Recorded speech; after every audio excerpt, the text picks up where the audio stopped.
আমরা গতকাল পড়েছিলাম হচ্ছে আন্দ্রেদেল সার্তোর এই আর্টটা পর্যন্ত, হ্যাঁ, অর্থাৎ ব্রাউনিং পর্যন্ত। তো আজকে হচ্ছে আমরা যেখান থেকে শুরু করব, আমরা মূলত হচ্ছে আজকে ভিক্টোরিয়ান পিরিয়ডের আমাদের যে হাফ যেটা বাকি আছে এটা পড়বো, আর হচ্ছে আমরা মডার্ন পিরিয়ডটা দেখব।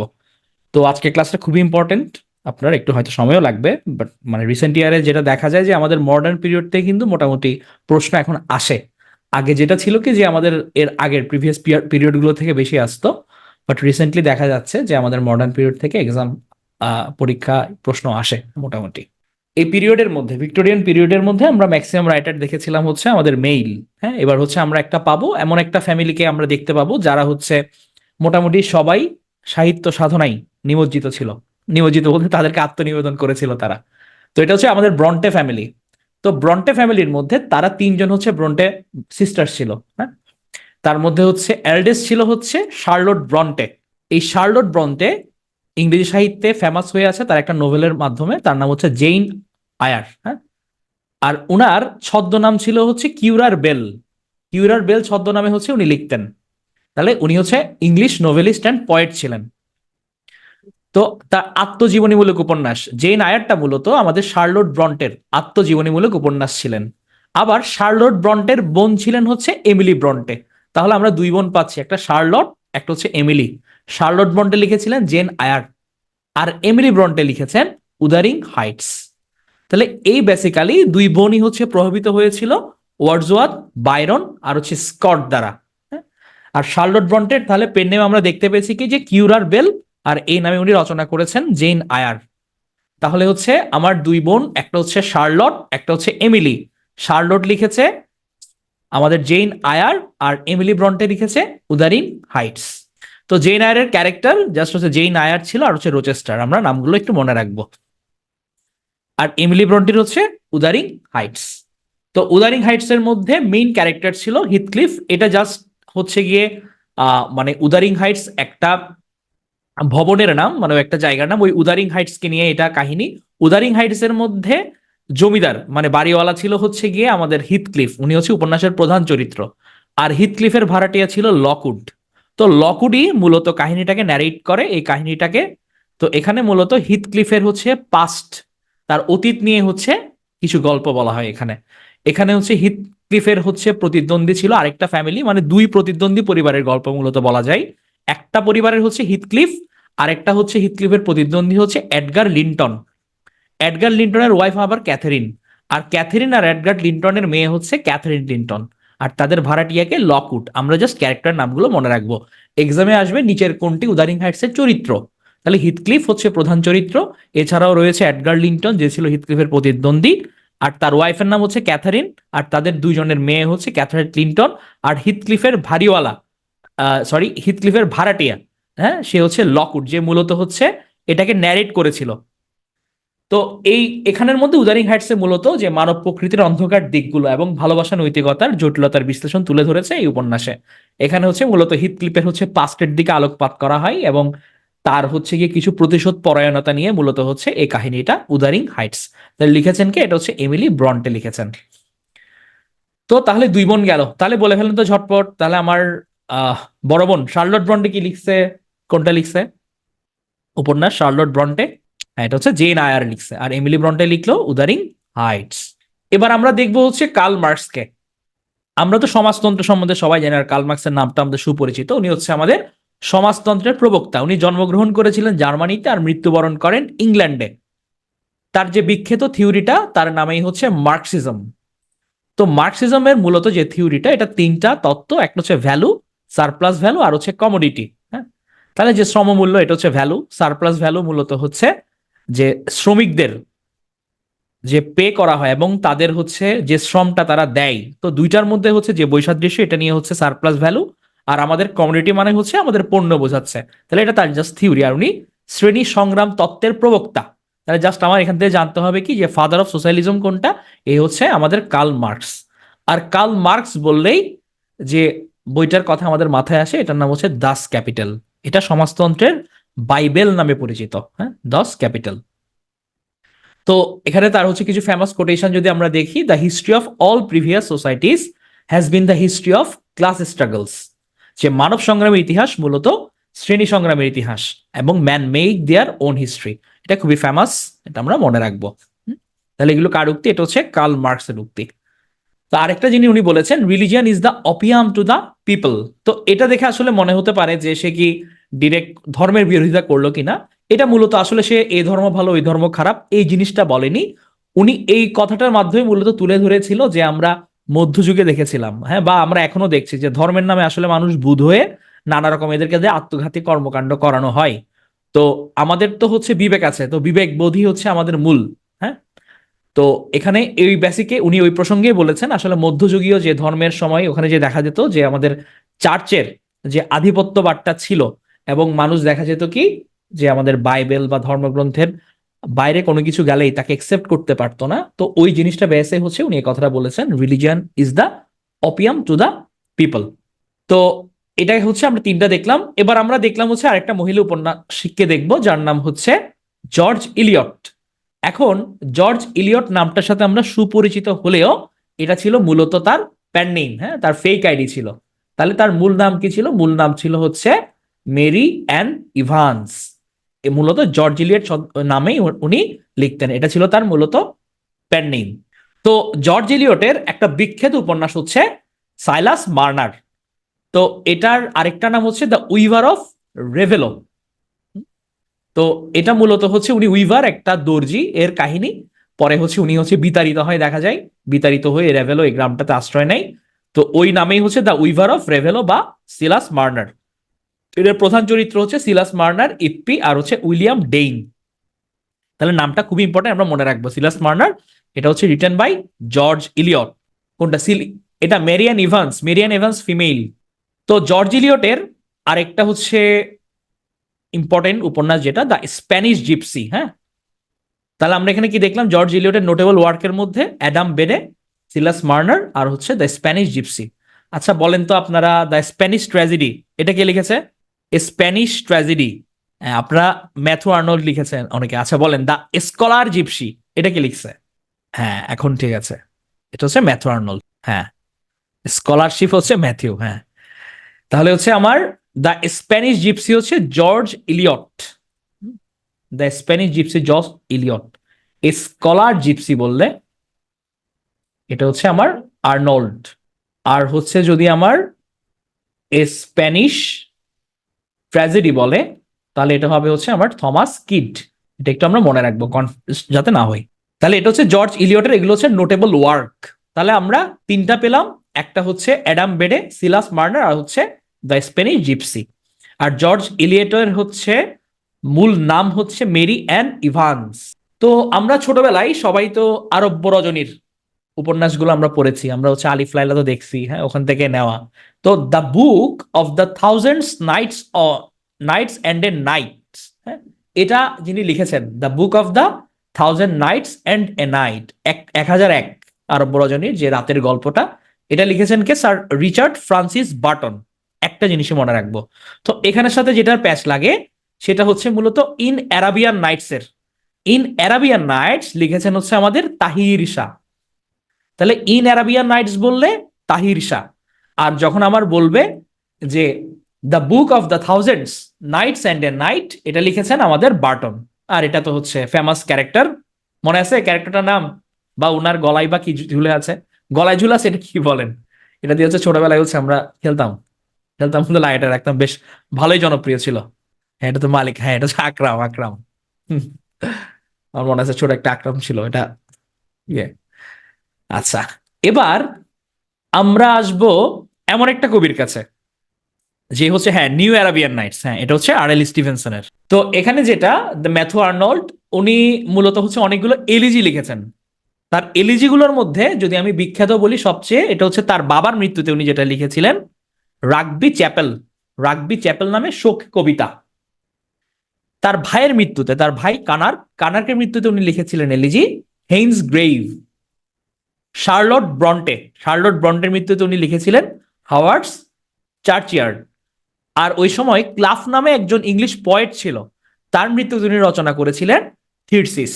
তাহলে আমরা এই চারটা মনে রাখবো। তাহলে তার বাবার মৃত্যুতে রচনা করেছেন রাগবি চ্যাপেল, ভাইয়ের মৃত্যুতে হচ্ছে হেইন্স গ্রেভ, শার্লট ব্রন্টের মৃত্যুতে হাওয়ার্ড চার্চিয়ার্ড, আর ক্লাফের মৃত্যুতে থিরসিস।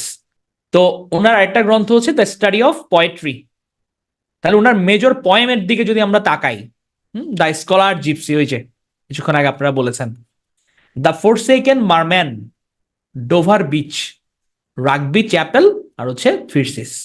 আচ্ছা, লিও টলস্টয়, উনি ছিলেন নামেই বোঝা যাচ্ছে একজন রাশিয়ান রাইটার, যিনি মূলত লিখেছেন কি, নভেল লিখেছেন আর ছোট গল্প লিখেছেন, লিও টলস্টয়।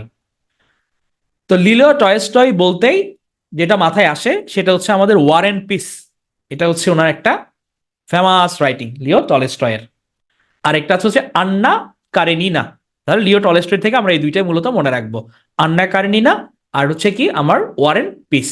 মার্ক টোয়েন, এখন মার্ক টোয়েন এটাও মূলত তার ছদ্মনাম, একজন আমেরিকান রাইটার।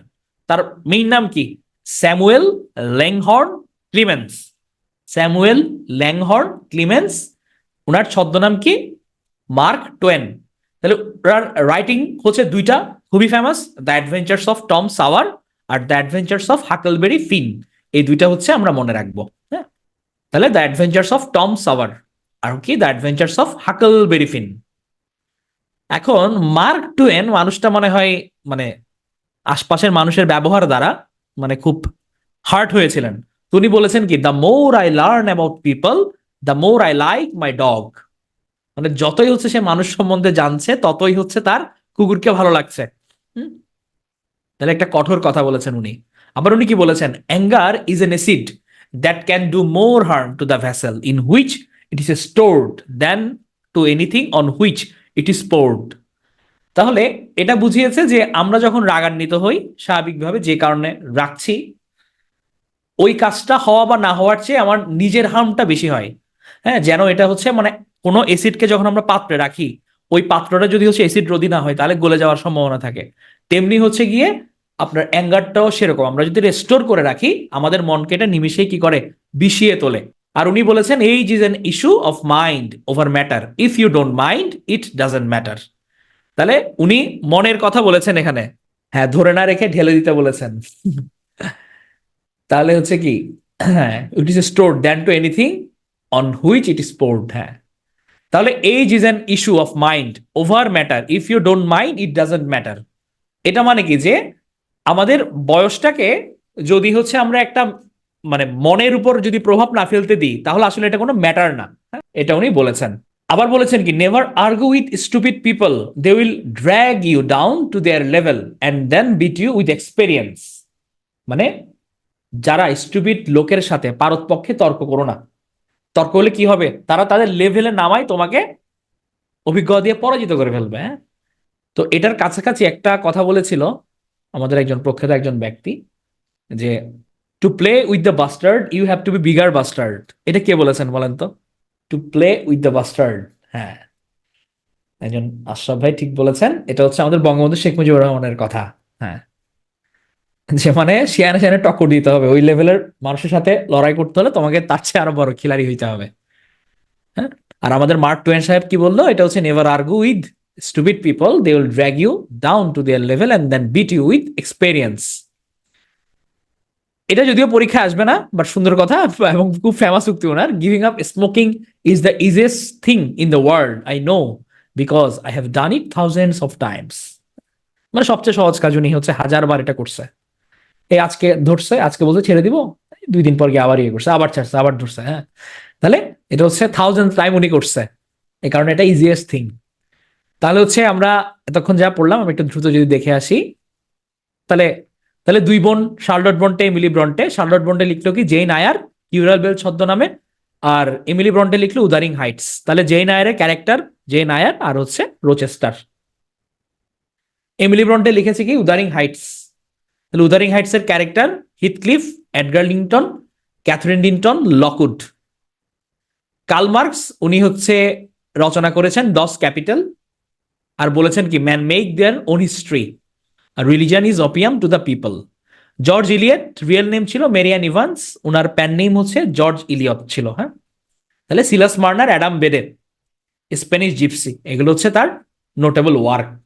আর স্পেনের জিপসির সঙ্গে আমরা যেগুলো পেঁচাই সেটা হচ্ছে স্কলার জিপসি, এটা ছিল ম্যাথু আর্নল্ডের একটা পোয়েম। আর স্প্যানিশ ট্র্যাজেডি এটা লিখেছেন থমাস কিড। এরপর আমরা বার্টনের কাছে পাই book of the thousand nights and a night. আর আমরা তাহির শাহ লিখেছেন ইন অ্যারাবিয়ান নাইটস, তাহলে তাহির শাহ মানেই হচ্ছে ইন। আর স্টিভেনসন লিখেছে যে আমাদের ওই নিউ অ্যারাবিয়ান নাইটস। আর ম্যাথু আর্নল্ড উনি হচ্ছে মূলত এলিজে অনেক লিখেছেন।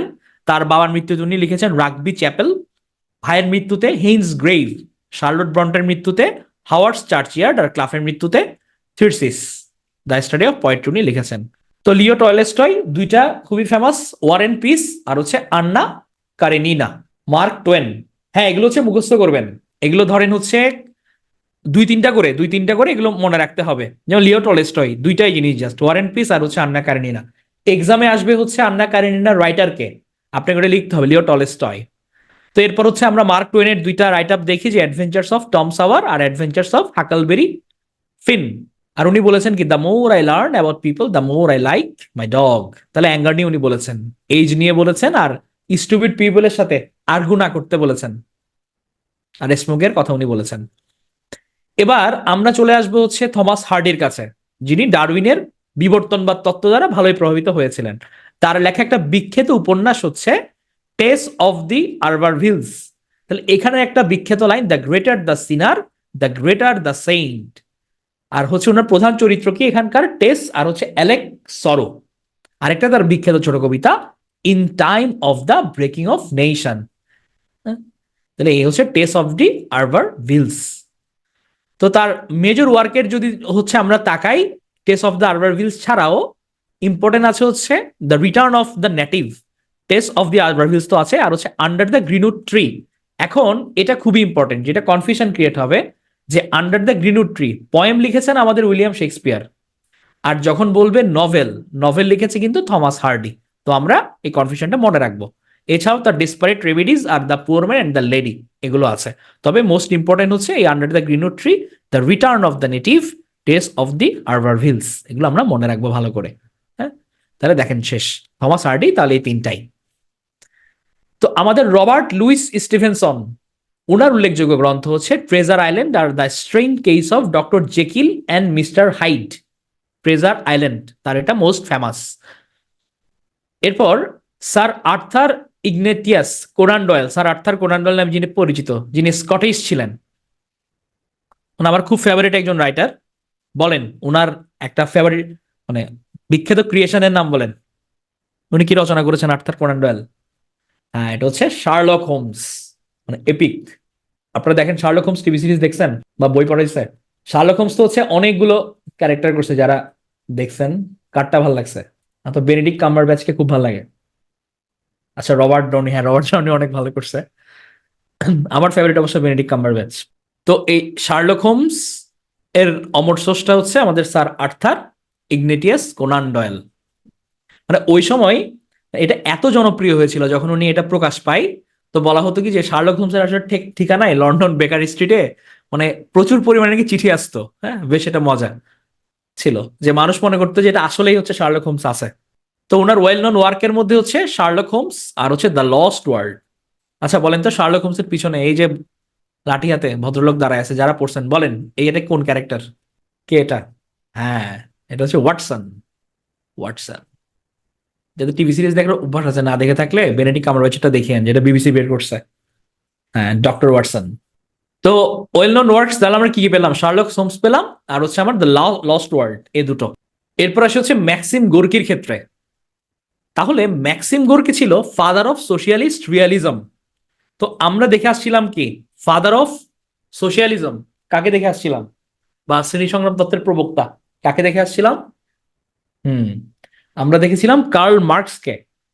আর ওই যে সমাজতন্ত্রের কনসেপ্টটা, ওটা যখন লিটারেরিতে মানে লিটারেচার ইউজ হয়, তখন এটাকে বলা হচ্ছে সোশিয়ালিস্ট রিয়ালিজম। অর্থাৎ তখন হচ্ছে সোভিয়েতের যে সমাজতন্ত্রের প্রভাবে যে সাহিত্য কর্মগুলো রচিত হয়েছিল, এটা হচ্ছে সোশিয়ালিস্ট রিয়েলিজম বলা হতো। আর এটার ফাদার ছিলেন হচ্ছে ম্যাক্সিম গোর্কি। আর ম্যাক্সিম গোর্কি মানেই হচ্ছে গিয়ে যেটা মাথায় আসে সেটা হচ্ছে ম্যাক্সিম গোর্কির মা, মাদার। আর এছাড়া উনি লিখেছেন মাই চাইল্ডহুড। তো এটা মূলত হচ্ছে, হ্যাঁ, আলেকজান্ডার ডুমাসের গল্পগুলো অনেক সুন্দর। তো মাদার এটা হচ্ছে বাই ম্যাক্সিম গোর্কি, মূলত খনি শ্রমিক, ওই সময় যে কমিউনিস্ট প্রেক্ষাপটটা, আন্দোলন সংগ্রাম, ওটা নিয়ে মূলত এটা লেখা, দারুণ একটা গল্প বই। তো এরপর আমরা দেখবো হচ্ছে ভিক্টর হুগোকে। তো বলেন তো দেখি, ভিক্টর হুগো উনি কোন দেশীয়, ওনার জাতীয়তা কি? ভিক্টর হুগোর, ভিক্টর হুগো, হ্যাঁ উনি হচ্ছে ফ্রেঞ্চ, ফ্রেঞ্চ রাইটার। তাহলে ভিক্টর হুগোর হচ্ছে অনন্য উপন্যাস নাম হচ্ছে লা মিজারেবলস বা লেস মিজারেবল, এটা খুবই কমন। আর পয়েমস এর মধ্যে হচ্ছে autumn leaves, songs of the twilight, inner voices, rays and shadows. Short story হচ্ছে Claude Gueux. Collection of poem হচ্ছে the terrible year, art of being a grandfather. Ralph Waldo Emerson, তাহলে উনি ছিলেন, তার famous book হচ্ছে the American scholar, famous book একটাই, the American scholar, Ralph Waldo Emerson. তাহলে দেখি স্কলার সঙ্গে মিলাই, দ্য স্কলার জিপসি, যদি আপনারা বলছেন, দেখি আবার বলেন তো কে লিখছে দ্য স্কলার জিপসি, মনে আছে কিনা দেখি। হ্যাঁ, এটা হচ্ছে আমাদের Matthew Arnold. Walt Whitman, Walt হুইটম্যানকে বলা হচ্ছে গণতন্ত্রের কবি। উনার সম্বন্ধে বলা হয়, if he had any love it was America, the America of his dreams. অর্থাৎ উনি হচ্ছে গিয়ে আপনার আমেরিকার গণতন্ত্রের মানে অন্ধভক্ত ছিল নিজের দেশের। হ্যাঁ, তো ওনার মেজর ওয়ার্ক গুলোর দিকে যদি আমরা তাকাই, সেটা হচ্ছে Franklin Evans, leaves of grass, drum taps. আর লিভস অফ গ্রাসটা হচ্ছে তার সবচেয়ে বিখ্যাত কাব্যগ্রন্থ। হ্যাঁ, লিভস অফ গ্রাস কার? এটা হচ্ছে আমাদের ওয়াল্ট হুইটম্যানের। তো ওনার একটা ফেমাস ডায়লগ, খুবই জনপ্রিয়, যেটা হচ্ছে আমরা বিভিন্ন সময় আমাদের দেশে এটা ব্যবহার করেছি। হ্যাঁ, ও ক্যাপ্টেইন মাই ক্যাপ্টেইন, এটা হচ্ছে উনি মূলত আব্রাহাম লিঙ্কন যখন মারা যায় ওনার মৃত্যুতে এটা উনি প্রকাশ করেছিলেন। হ্যাঁ, বলেন তো ও ক্যাপ্টেইন মাই ক্যাপ্টেইন এটা আমাদের দেশে কার প্রেক্ষাপটে ইউজ করা হয়? হ্যাঁ, এটা হচ্ছে ম্যাচের ক্ষেত্রে, আমাদের মাশরাফির ক্ষেত্রে আমরা ব্যবহার করি। হ্যাঁ, ও ক্যাপ্টেইন মাই ক্যাপ্টেইন। তো ওনার আরেকটা চমৎকার কবিতা আছে হচ্ছে ক্রসিং ব্রুকলিন ফেরি। এই কবিতাটার মধ্যে উনি মূলত অতীত, বর্তমান এবং ভবিষ্যৎকে চমৎকারভাবে এক সূত্রে আবদ্ধ করেছিলেন। হ্যাঁ, তাহলে আমরা এখানে হচ্ছে ও ক্যাপ্টেন মাই ক্যাপ্টেন এটা মনে রাখবো, আর ক্রসিং ব্রুকলিন ফেরি এই দুটো হচ্ছে একটু মনে রাখবো আমরা। হ্যাঁ, তাহলে মেজর ওয়ার্কস এর মধ্যে তার ফ্র্যাঙ্কলিন ইভান্স, লিভস অফ গ্রাস, আর হচ্ছে ড্রাম ট্যাপস। আর কবিতা হচ্ছে ও ক্যাপ্টেন মাই ক্যাপ্টেন, আর হচ্ছে ক্রসিং ব্রুকলিন ফেরি। এরপর আসে হচ্ছে ফিওদর দস্তভস্কি। তো এটা বুঝা যাচ্ছে নামে, রাশিয়ার লেখকও, উনি দার্শনিক ছিলেন। তার ফেমাস নোভেল হচ্ছে ক্রাইম অ্যান্ড পানিশমেন্ট। এটার মূল থিম যেটা ছিল যে crime never goes without punishment, মানে আপনি হচ্ছে অপরাধ করলে এটা শাস্তি পাবেনই, যে কোনো ফর্মে আপনি পাবেন। হ্যাঁ, তো নেভার মানে আনপানিশ যায় না কখনো ক্রাইমটা, এটাই হচ্ছে তার মূল থট।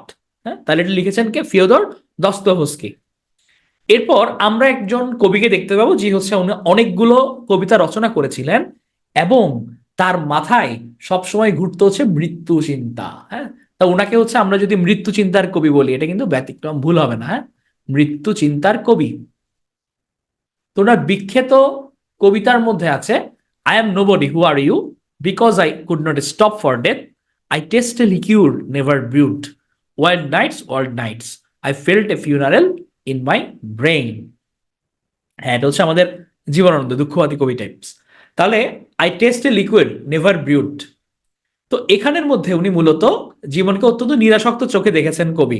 জীবনটা যেন সুরাসক্ত দৃষ্টিতে দেখা এক অস্থির আবাস, খানিক মুক্তির আশায় মানুষ সেই পানাসক্ত হয় এবং সেই পানাসক্তির ঘোরেই থাকে আমরণ।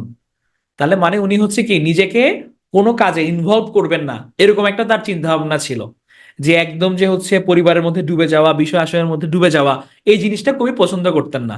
উনি পৃথিবীকে দেখেছেন কি যে অত্যন্ত নিরাসক্ত।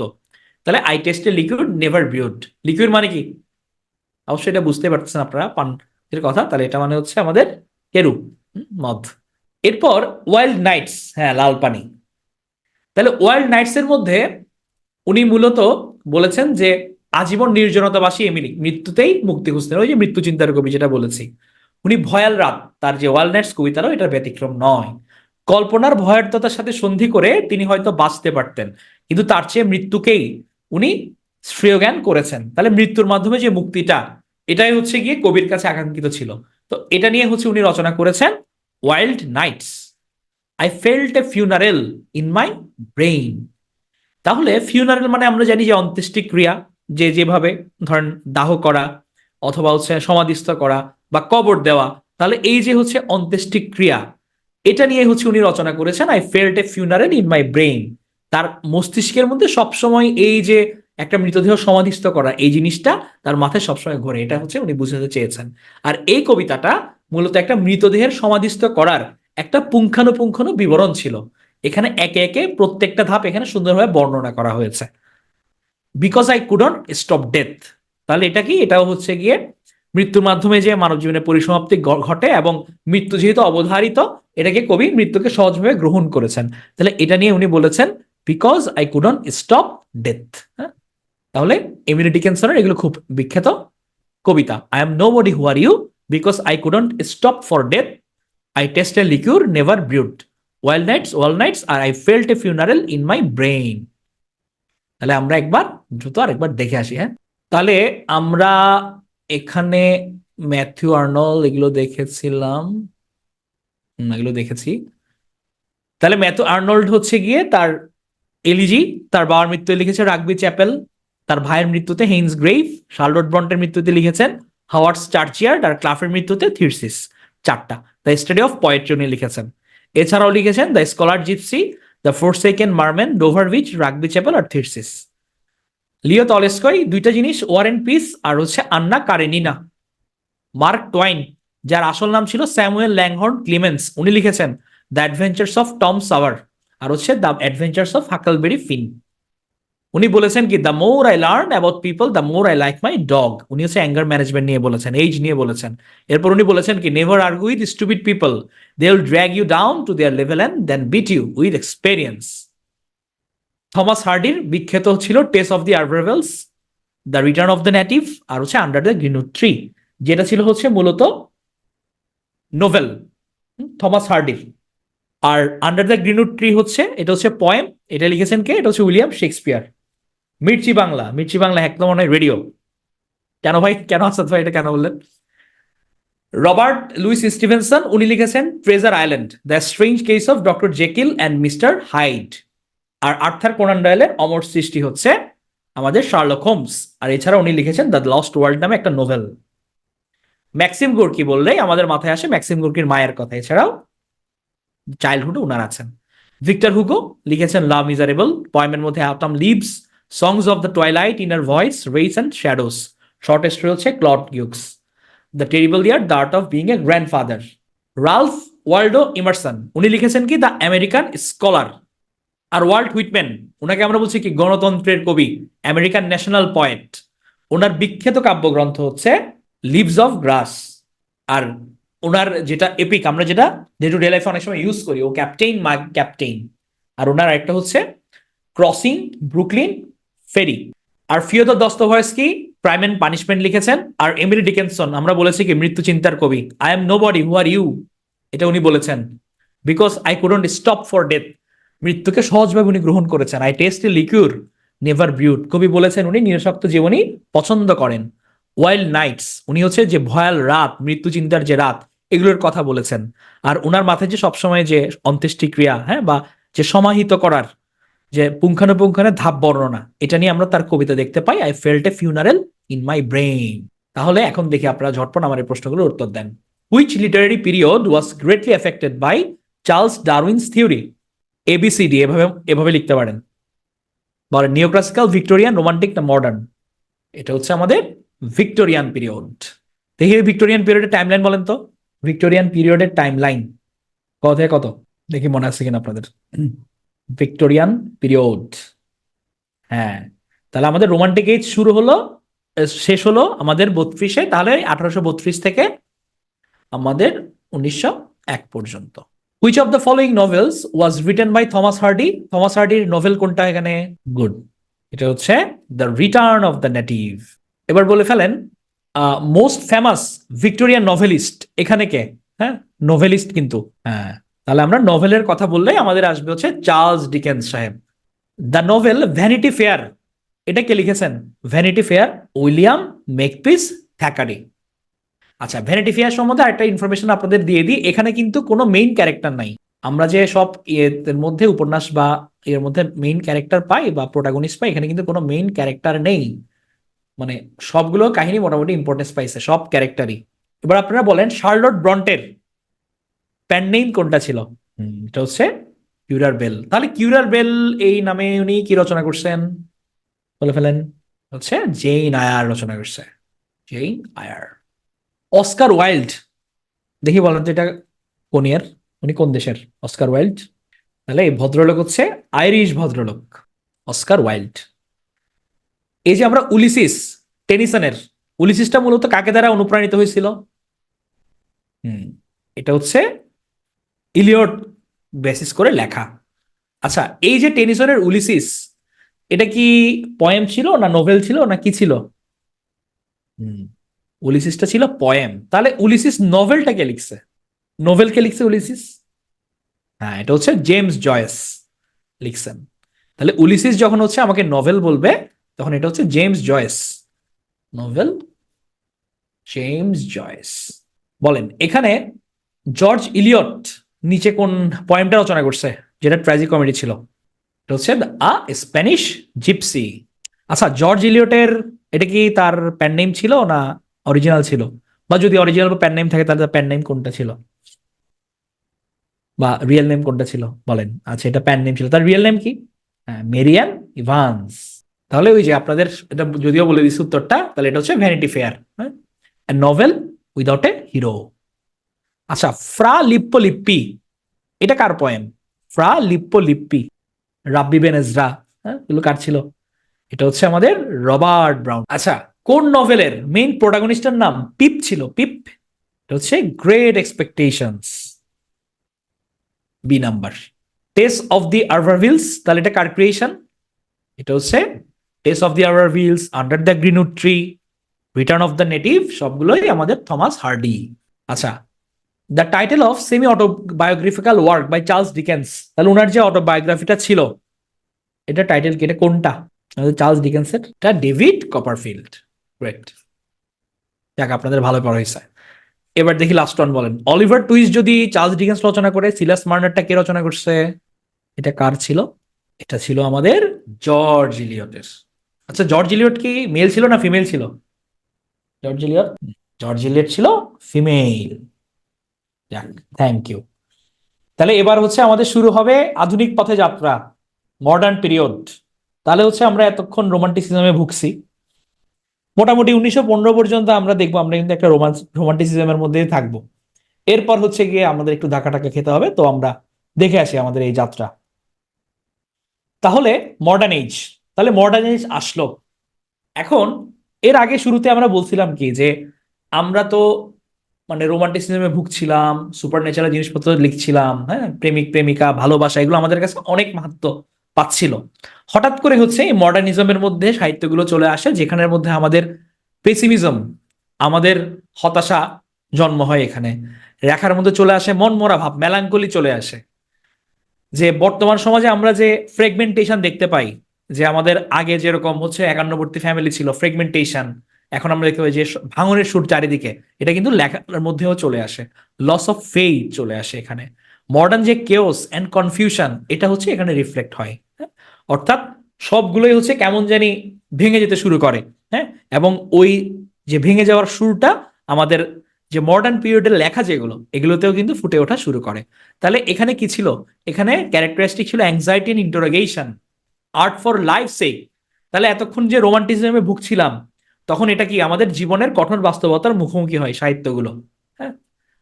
সাইকোলজি এন্ড লিটারেচার, তারপর influence of radio cinema television, হ্যাঁ, আর যে দুইটা ওয়ার্ল্ড ওয়ার তো আছেই, তাদের ইম্প্যাক্টও প্রচুর পরিমাণে পড়ে এখনকার সাহিত্যে, হ্যাঁ। তাহলে অ্যাংজাইটি এন্ড ইন্টারোগেশন, এখানে চলে আসলো কি আর্ট ফর লাইফ সেক। যে আর্ট ফর আর্ট সেক যেটা ছিল, এখানে হচ্ছে এটাকে রিজেক্ট করে দেওয়া হয়। এই থিওরিটাকে বলা হয় যে শুধুমাত্র সাহিত্য আর্ট ফর আর্ট কেন হবে, এটা হবে লোকশিক্ষার কেন্দ্র হইতে পারে এই আর্ট গুলো।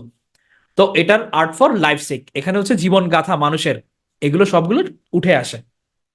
আমরা কিন্তু এই ধাক্কাটা আমাদের বাংলা সাহিত্য কিন্তু দেখতে পাই। আচ্ছা বলেন তো, এই যে আপনার রোমান্টিসিজম বা একটা ন্যারেটিভ নিয়ে লেখা, এটাকে প্রথম কিছু কবি মিলে আঘাত হানে, বিশেষ করে যে রাবীন্দ্রিক যে ইমোশনাল রোমান্টিসিজম, এদেরকে আঘাত হানে কারা? একটা গ্রুপ কিন্তু, মানে একদম বাংলা সাহিত্যের ক্ষেত্রে এদেরকে চরমভাবে আঘাত করে, একদম আলাদা একটা সাহিত্য বলে সৃষ্টি করে। ওরা কারা? হ্যাঁ, ওরা হচ্ছে আমাদের বাংলা সাহিত্যের পঞ্চপাণ্ডব। পঞ্চপাণ্ডব, হ্যাঁ, আমরা যে কল্লোল যুগের যারা, হ্যাঁ, কল্লোল লেখক গোষ্ঠী মূলত। তো এই পঞ্চপাণ্ডবই মূলত আসলে হচ্ছে ওই সময় যে রাবীন্দ্রিক প্রভাব ছিল, এটার বলয়ের বাইরে এসে কিন্তু তারা দেখা যায় কি সাহিত্য রচনা তারা শুরু করেছে। যে মানে তাদের মূল থিম ছিল কি, যে সাহিত্য কেন সবসময় বড় লোকদের জন্যই হবে, বা সাহিত্য মানে কেন শুধু রোমান্টিক ব্যাপার স্যাপারই হবে। আমার ওই যে বস্তির মধ্যে যারা থাকে ওদের জন্য তো সাহিত্য রচনা করতে হবে। জীবনের যে ঘাত প্রতিঘাত আমরা সহ্য করছি প্রতি পদে পদে, এগুলো নিয়েও সাহিত্য রচনা করতে হবে। সাহিত্য হবে গণমানুষের। তাহলে এটাই ছিল মূলত আর্ট ফর লাইফ সেক। ওই সময় কিন্তু পুরো পৃথিবী জুড়েই, কি আমার ইংলিশ সাহিত্য কি বাংলা সাহিত্য, সব জায়গায় কিন্তু এই জীবনের জয়গানটা শুরু হয়ে গিয়েছিল গাওয়া। তো এরপর কি ছিল? এই যে growing interest in the poor class and the working class, ওই যে গরিব শ্রেণীদের প্রতি তাহলে গ্রোয়িং ইন্টারেস্ট আস্তে আস্তে বাড়া শুরু করলো। এই সময় আবার ইনফ্লুয়েন্স ছিল রেডিও, সিনেমা এবং টেলিভিশনের। সাইকোলজি এন্ড লিটারেচার, তাহলে এই সময় হচ্ছে মানুষ দেখা গেল কি যে আমাদের সাইকোলজিক্যাল বিহেভিয়ার যেগুলো, এগুলো নিয়ে হচ্ছে অনেক সাহিত্য রচনা হতে থাকলো। তো এই যুগটার মূলত সূচনা করেন যিনি, কিং এডওয়ার্ড। তার নাম হচ্ছে দ্য প্লে বয় কিং। মানে সে এমন একটা দুর্ভাগা সৌভাগা যেটাই আমরা বলি, তার মা তো হচ্ছে অনেক লম্বা জীবন পাইছিল, আমাদের রানী ভিক্টোরিয়া।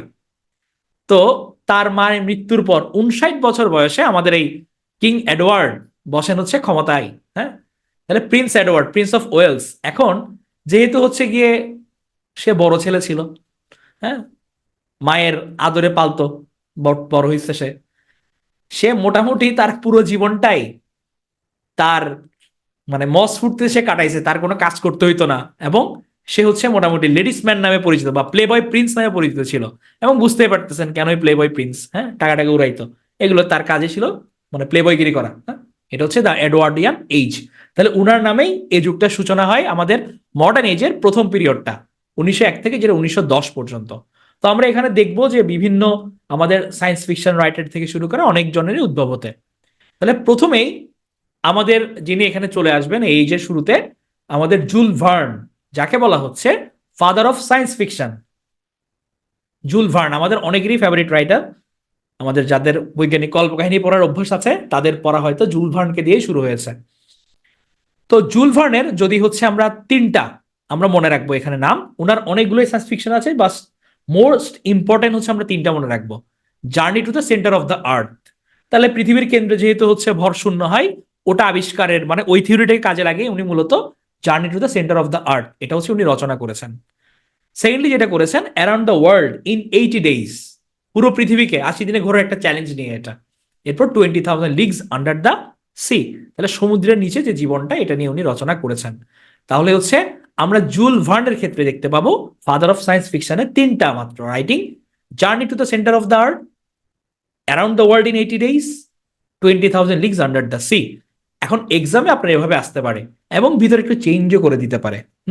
ধরেন আপনার অপশনে দিয়ে দিল একটা journey to the periphery of the আর্থ। এখন আপনি যদি ধুম করে দাগাই ফেলেন, প্রশ্নটা পুরোপুরি না বুঝে, অপশন না পড়ে, তখন কিন্তু ধরা। সো ভালো করে পড়তে হবে এগুলা। হ্যাঁ, অপশনের মধ্যে কি বলা আছে, সূক্ষ্মতা চেঞ্জ করে দিছে কিনা। এরপর আমরা একজনকে দেখতে পাবো যাকে বলা হচ্ছে ফাদার অফ মডার্ন থিয়েটার, এবং বলা হয় পুরো পৃথিবী জুড়ে শেক্সপিয়ারের পর কারণ নাটক যদি মঞ্চস্থ হয়ে থাকে, উনার নাম হচ্ছে হেনরিক ইপসেন। উনি ছিলেন একজন নরওয়েজিয়ান, নরওয়েতে তার জন্ম। তাহলে the most perform playwright in the world other than Shakespeare, father of modern theatre. তো ওনার ফেমাস একটা প্লের নাম হচ্ছে Catilina, a dolls house, an enemy of the people.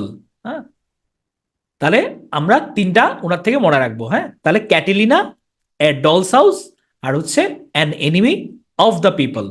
তাহলে উনি কে? উনি ছিলেন ফাদার অফ মডার্ন থিয়েটার, আর শেক্সপিয়ারের পর the most perform playwright in the world.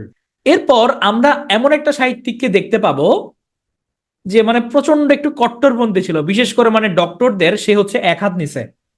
বলেন তো দেখি, গেস করতে পারেন কিনা ডক্টরদের সবচেয়ে বাস কে দিছে ওই সময়?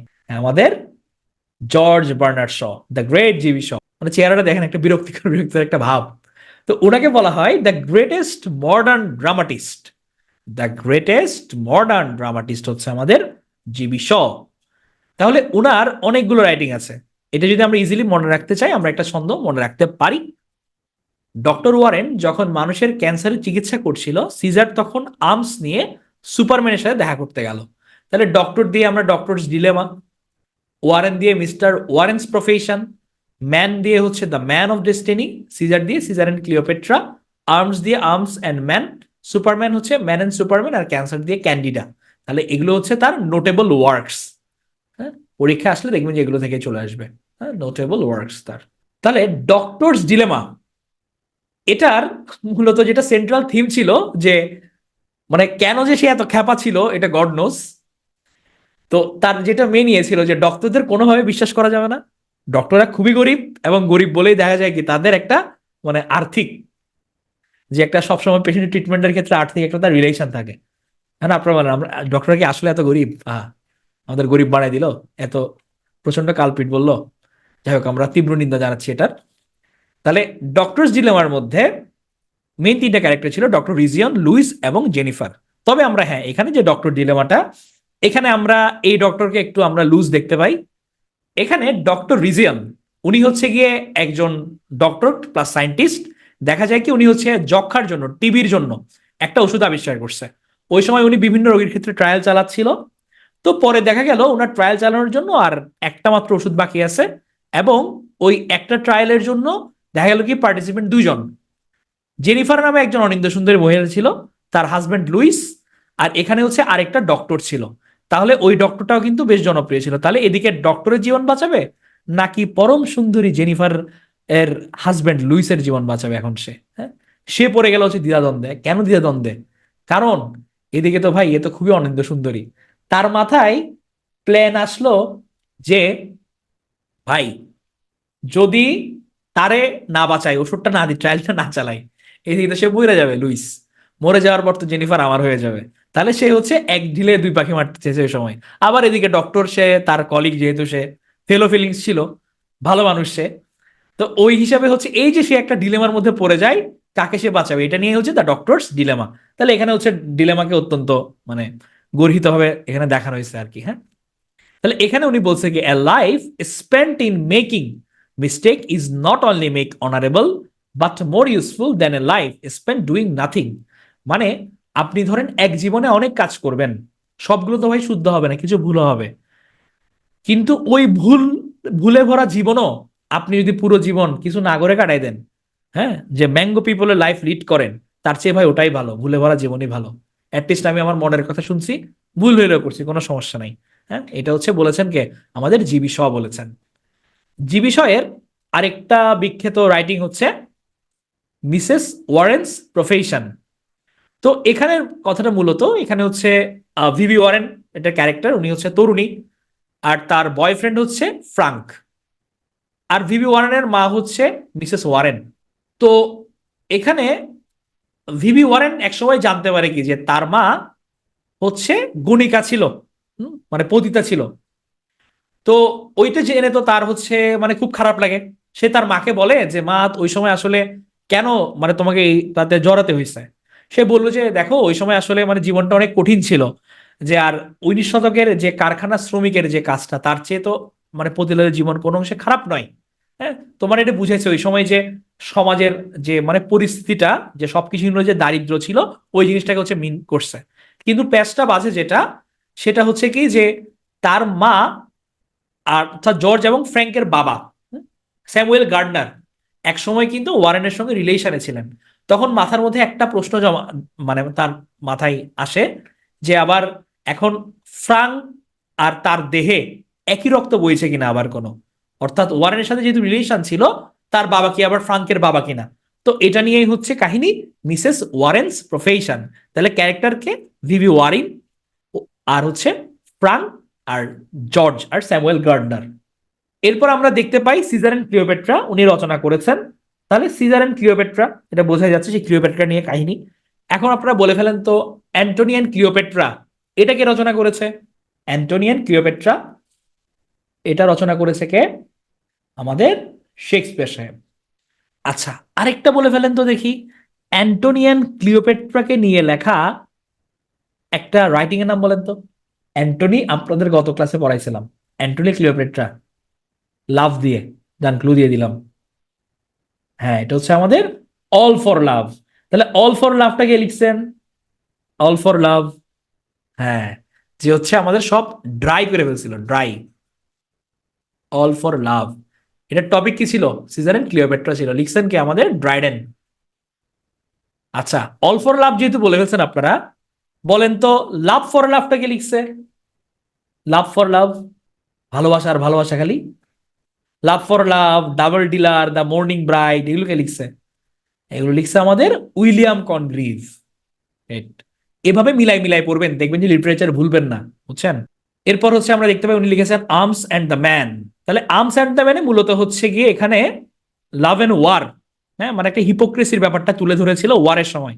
এটার কাহিনীটা বেশ ইন্টারেস্টিং, আমার কাছে একটু কাইন্ড অফ জোকিং লাগছে এখানে। তো এখানে যেটা মূলত নায়িকা হচ্ছে রাইনা পেটকফ। এখন রাইনা পেটকফ ওই সময় এক বারান্দায় সে দাঁড়ায়, রাতের চাঁদ দেখছিল। ওই সময় সার্ভেরিয়া আর বুলগেরিয়ার মধ্যে যুদ্ধ চলতেছিল, এখন তার বারান্দা থেকে যুদ্ধ দেখা যাইতো। এখন দেখলো যে সার্জিয়াসের নেতৃত্বে, মেজর সার্জিয়াস মানে কঠিন বীরত্ব দেখাইছে এখানে। বীরত্ব দেখানোর পর তার প্রেমে পড়ে যায় রায়না। রায়না মনে করে যে না, এই হচ্ছে আমার জীবন সঙ্গিনী হবে। এখন মাঝখান দিয়ে আরেকটা কাহিনী ঘটে যায়, হ্যাঁ, যে একটা হাড্ডি ঢুকে যায়। হাড্ডি হচ্ছে ক্যাপ্টেন বান্সলি। ক্যাপ্টেন বান্সলি তাদের বাড়িতে এক রাতের জন্য আশ্রয় নেয় জোরপূর্বক। এখন সে জোরপূর্বক আশ্রয় তো নেয়। সে যখন জানতে পারে সার্জিয়াসের ব্যাপারে সে ইন্টারেস্টেড, হ্যাঁ, রিলেশনে যাইতে চাইছে রায়না, সে তো তখন কি করে, সে বার্নসে চিন্তা করে শালার পুত, আমারে মেজর সার্জিয়াস অনেক প্যারা দিছে, এবার তারে আমি পাইছি। বলে যে সে বলদ ছিল, মাথা মোটা ছিল, মানে এরকম উল্টাপাল্টা কথা বলে সে বুঝাই। আরেক আরো তাকে হচ্ছে মোহিত করে ফেলে, ইমপ্রেস করে কি রায়নাতে। রায়না বলে দেখি তো তোমার বন্দুক, দেখি তো গুলি বের হয় কিনা।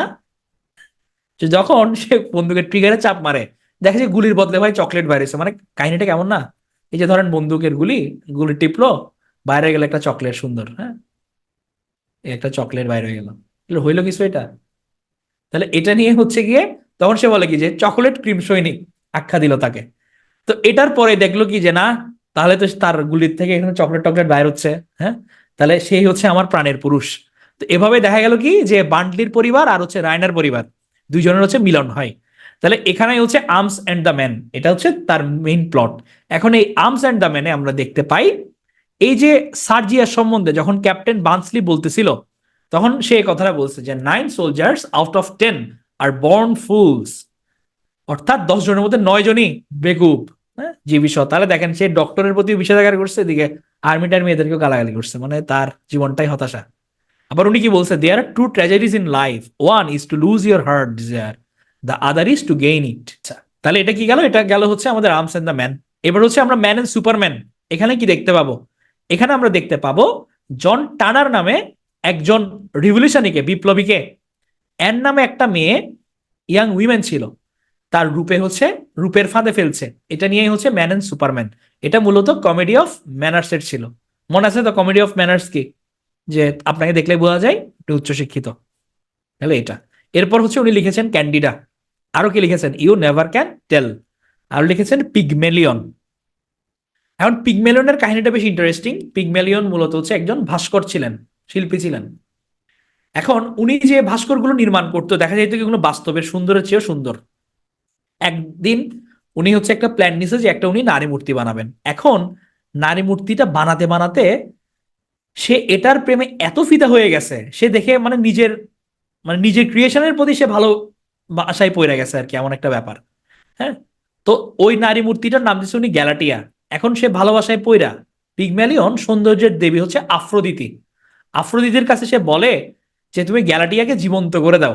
এখন আফ্রোদিতিও তার উপাসনায় মুগ্ধ হয়ে গ্যালাটিয়াকে জীবন্ত করে দেন এবং পিগম্যালিয়ন তাকে বিয়ে করে সুখী সুন্দর জীবন কাটাতে থাকে। তাহলে এটা নিয়ে কাহিনী কি? এটা হচ্ছে পিগম্যালিয়ন।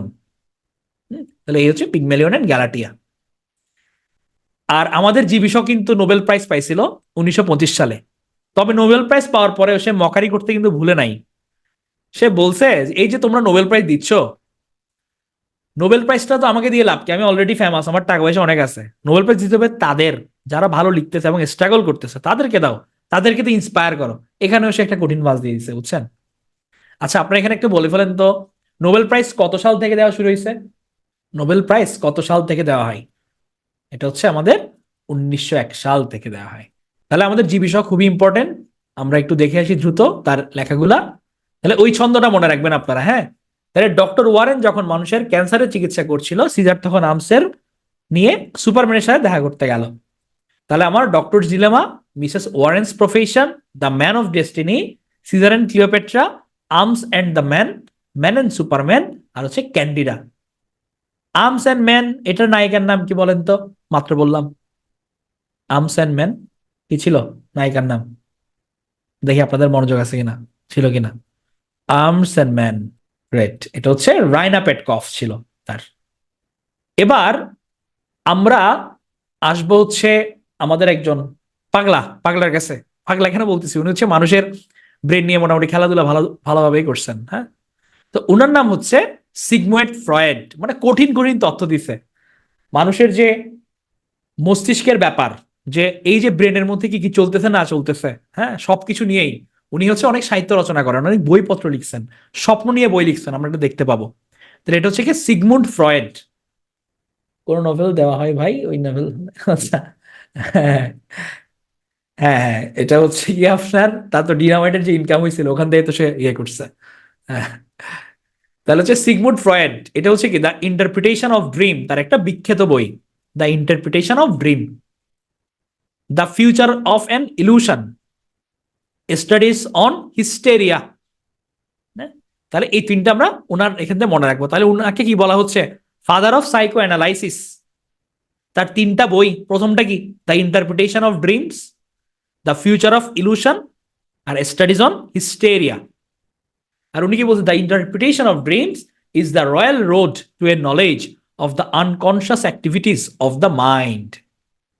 এরপর উনি বলছে কি unexpressed emotions will never die, they are buried alive and will come forth later in uglier ways. মানে আমাদের কোনো যদি অতৃপ্ত বাসনা থাকে, এটা কিন্তু কখনোই মারা যায় না, আরো খুব খারাপ ভাবে চলে আসে। এটা হচ্ছে উনি বুঝিয়েছেন সিগমুন্ড ফ্রয়েড। এখানে হচ্ছে আরেকটা স্মোকিং নিয়ে কথা, যে my boy, smoking is one of the greatest and cheapest enjoyments in life, and if you decide in advance not to smoke, I can only feel sorry for you. তাহলে যারা smoker আছেন, মানে তাদের জন্য মানে কঠিন একটা কিন্তু উক্তি সে দিয়ে দিছে, যে মানে এটা চিপেস্ট এনজয়মেন্ট, তুমি যদি বিড়ি টিড়ি না খাও তাহলে আমি তো সরি, মানে দুঃখ পাচ্ছি তোমার জন্য, হ্যাঁ, এরকম। তাহলে আমরা স্মোকিং নিয়ে দেখলাম, ওদিকে মার্ক টোয়েন একটা ইয়ে প্রসব করছে, আর এখানে আমাদের সিগমুন্ড ফ্রয়েড একটা কথা বলছেন। তাহলে ফ্রয়েড থেকে আমরা তিনটা দেখলাম, কি কি? Interpretation of Dreams, Future of an Illusion, আর হচ্ছে স্টাডিজ অন হিস্টেরিয়া। এরপর আসে হচ্ছে জোসেফ কনরাড। উনার তিনটা রাইটিং খুব famous, Heart of Darkness, Lord Jim, আর হচ্ছে টাইফুন। হার্ট অফ ডার্কনেসে তার একটা বিখ্যাত লাইন আছে, হার্ট অফ ডার্কনেসে, দেখি বলতে পারেন কিনা।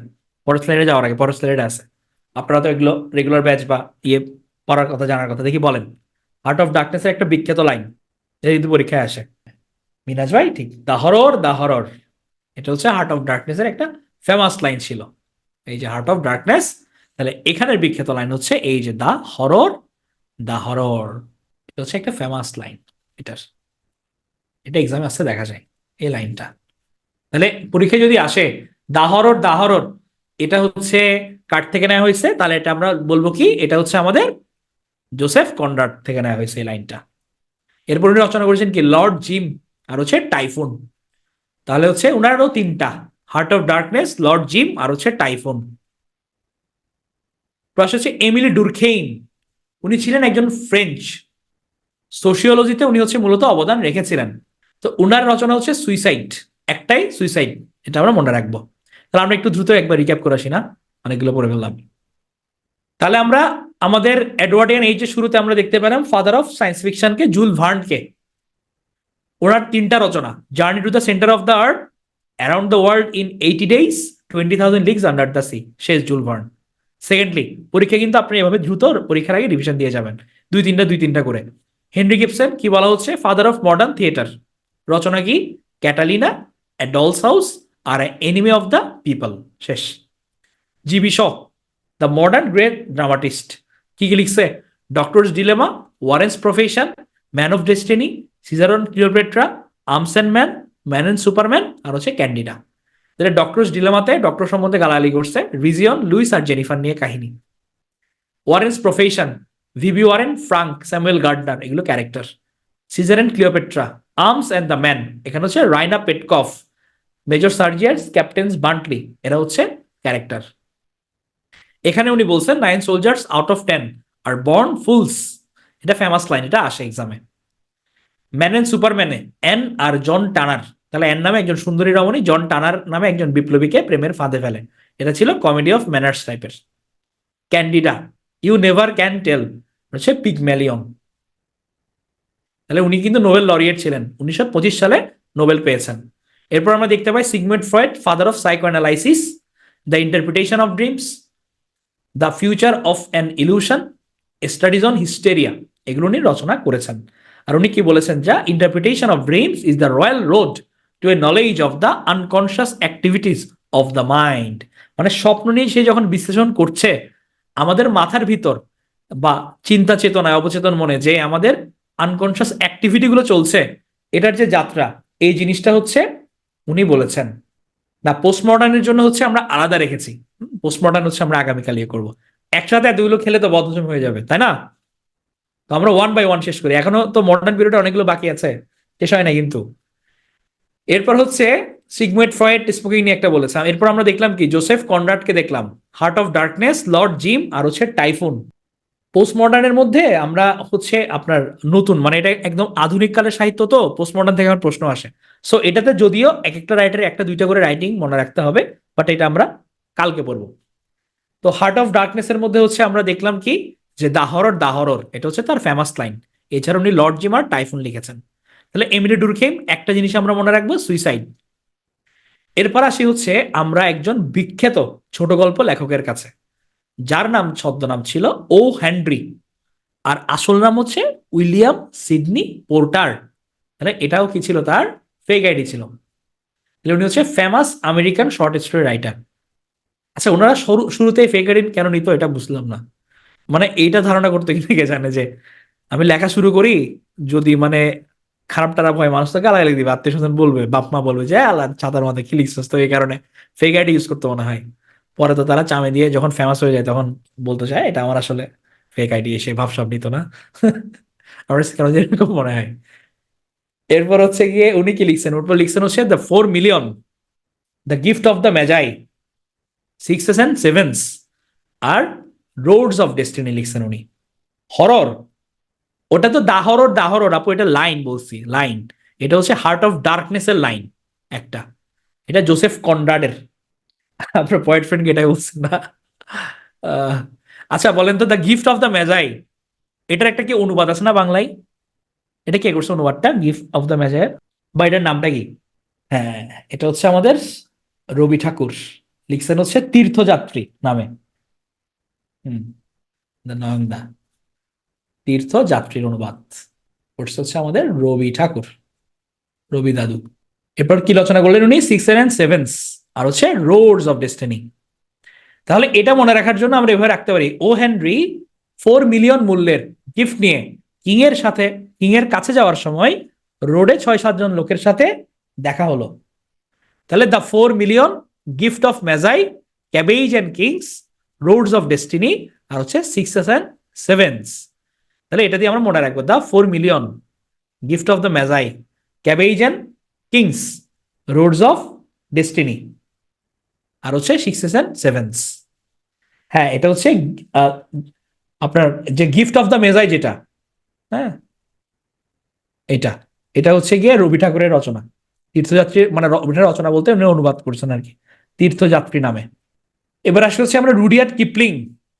আচ্ছা বলেন, রুডিয়ার্ড কিপলিং কি রচনা করছে? আমাদের ছোটবেলার অত্যন্ত ফেভারিট একটা, এটা গেমস ছিল, কার্টুন ছিল, সবকিছু ছিল। ও the gift of the Magi, জার্নির কথা বলছেন? জার্নি না, আচ্ছা এটা আমি দেখবো। আচ্ছা, রুডিয়ার্ড কিপলিং, হ্যাঁ এটা হচ্ছে আমাদের জঙ্গল বুক, দা জঙ্গল বুক আমাদের হচ্ছে ফেভারিট মুগলি। হ্যাঁ, এটা জোস ছিল, এখনো ভালো লাগে, আমিও দেখি মাঝে মাঝে, আমরা ছেলে দেখে আমিও দেখি। আচ্ছা, এখানে হচ্ছে বাঘ হচ্ছে শের খান, এগুলো আসলে মানে এভারগ্রিন সবার জন্যই। তাহলে বাঘ শের খান ছিল। এখানে আমরা দেখতে পাই যে মুগলি নামে একটা ছেলে, ভারতীয় বালক, সে গ্রামের পথ ভুলে হারাই গেছে। তাকে পাইছে কি, তাকে পাইছে হচ্ছে গিয়ে বাঘ শের খান। এখন পরে শের খান কি করছে, নেকড়ের কাছে নিয়ে গেছে, মা নেকড়ের কাছে। বাট পরে হচ্ছে বাঘ শের খান বলছে, না আমি একে লালন পালন করবো। তো যাই হোক, পরে হচ্ছে মা নেকড়ের বাচ্চাদের সাথে মুগলিও লালিত পালিত হচ্ছিল। তাহলে এটা লালিত পালিত হওয়ার পর পরে সে স্বাভাবিকভাবে সব ধরনের ভাষাটা শিখে ফেলে। পরে দেখা যায় কি বনের মধ্যে নানা ঘটনা হয়। পরে তার নিজের গ্রামে অরিজিনালি যার কাছে পালিত হচ্ছিল সে মেসুয়া, তার সে খোঁজ পায়। হ্যাঁ, পরবর্তী দেখা যায় কি তবুও সে সময় সময় এসে জঙ্গলের মধ্যে তার ভাই যে গ্রেওলফ ছিল মানে নেকড়ে, হ্যাঁ বা অন্যদের সাথে সে খোঁজ খবর নিয়ে যায়। তাহলে এটা নিয়ে কাহিনী হচ্ছে দা জঙ্গল বুক। তাহলে মেইন ক্যারেক্টার বলে এটা হচ্ছে আমাদের মুগলি। তাহলে উনিও কিন্তু 1907 নোবেল প্রাইজ পেয়েছিলেন, Rudyard Kipling, Nobel prize winner. এর আগে আমরা নোবেল প্রাইজ কাকে পাইতে দেখছি, এর আগে কে পাইছে নোবেল প্রাইজ? এটা হচ্ছে আমাদের জিবি শ। এবার আসি হচ্ছে William Butler Yeats, W B Yeats, খুব ইম্পর্টেন্ট একজন মডার্ন পিরিয়ডের রাইটার। আচ্ছা, বাটলার থেকে একটা মনে পড়লো, আমরা গত ক্লাসে বা এর আগের ক্লাসে একটা বাটলারের নাম পড়ে আসছিলাম। ওই বাটলার, স্যামুয়েল বাটলার, উনি কোনটা রচনা করছেন? স্যামুয়েল বাটলারের রচনা কি ছিল, নামটা কি মনে আছে? উনি যেটা রচনা করেছিল স্যামুয়েল বাটলার, এটা নাম কি? হুম, ঠিক আছে, ফারিয়া আপু, না আপু, এটা হচ্ছে উনি হুডিব্রাস, হুডিব্রাস রচনা করেছিলেন। হুডিব্রাস রচনা করে পিউরিটারিয়ানদের বাটায় আঘাত করছিল। হ্যাঁ, স্যামুয়েল বাটলার। আর দেখি এবার আমরা উইলিয়াম বাটলার কার বাটায় আঘাত করছে।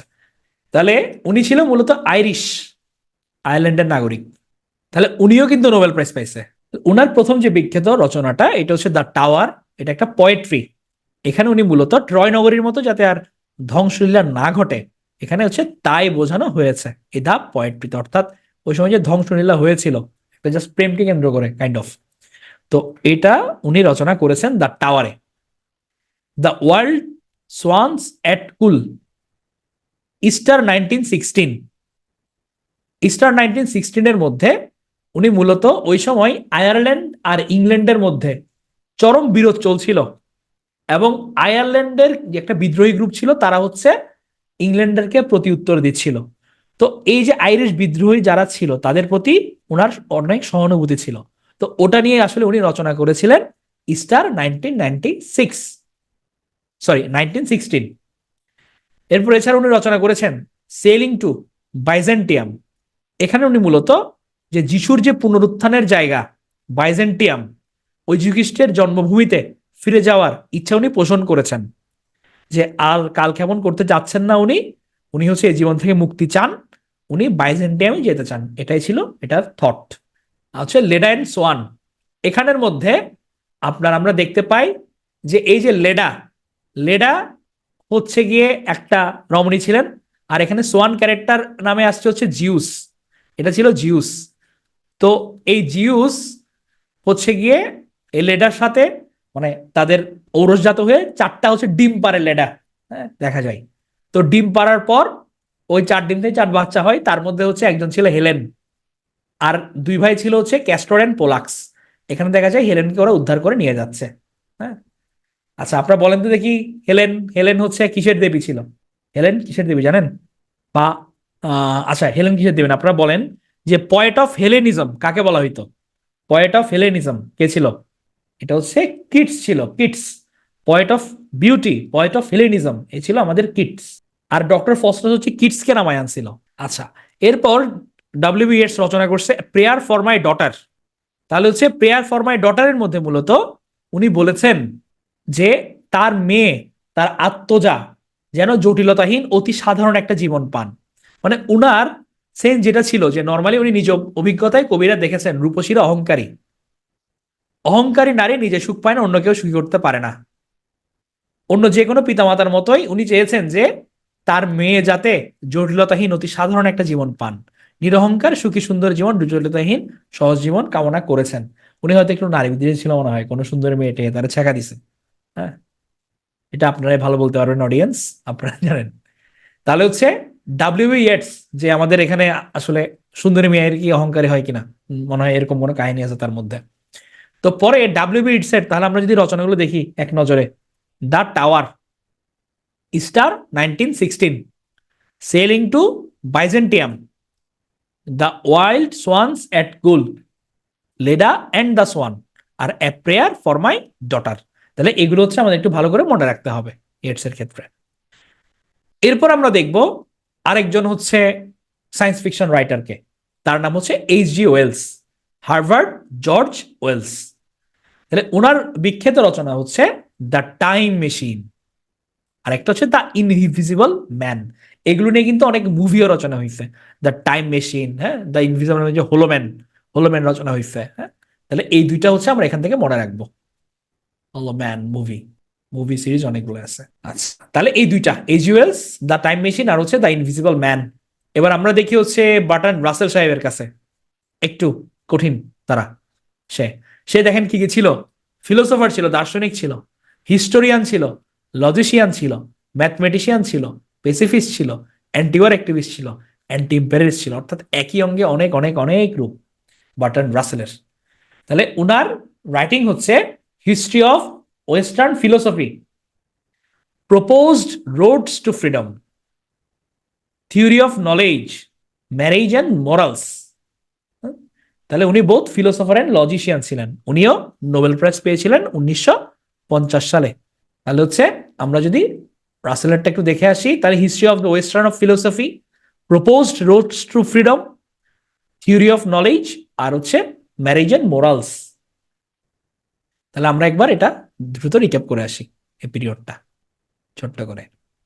তাহলে আমরা দেখতে পেলাম যে এখানে শুরু হয়েছে জুল ভার্ন দিয়ে, Journey of the Centre of the Journey to the Centre of the Earth, Around the World in 80 days, 20,000 leagues under the sea. Henry Gibson, Catalina, A dolls house, an enemy of the People. GB Shaw, Doctor's Dilemma, Warren's profession, Man of destiny, Caesar and Cleopatra, Arms and Man, Man and Superman, আর হচ্ছে Candida, আর হচ্ছে You never can Tell, Pygmalion, এগুলো তার আছে এখানে। তাহলে উনিও কিন্তু নোবেল পেয়েছিল। সিগমুন্ড ফ্রয়েড, যাকে আমরা বলছি ফাদার অফ সাইকো অ্যানালাইসিস, রচনা কি করছে? Interpretation of Dreams, the Future of an Illusion, Studies on Hysteria. Joseph Conrad রচনা করছে হচ্ছে heart of Darkness. Lord Jim, আর হচ্ছে টাইফুন। হার্ট অফ ডার্কনেস উনি কি বলছে? The horror, the horror. Emile Durkheim একটাই রচনা করছে, সুইসাইড। ও হেনরি, তার হচ্ছে এটা ফেক আইডি ছিল, মেইন আইডি কি? William Sydney Porter, famous American short story writer. তাহলে the 4 million, the gift of the Magi, sixes and Sevens, Roads of Destiny. Rudyard Kipling রচনা করছে the Jungle Book. W Yeats রচনা করছে the Tower, the World swans at, Coole, Easter 1916, Sailing to Byzantium, Leda and the Swan, Prayer for My Daughter. H.G. Wells দুইটা জিনিস রচনা করছে, Time Machine আর the Invisible Man. আর আমাদের রাসেল সাহেব একটু কঠিন জিনিস, History of western philosophy, proposed Rhodes to freedom, theory of Knowledge, আর হচ্ছে Marriage and morals.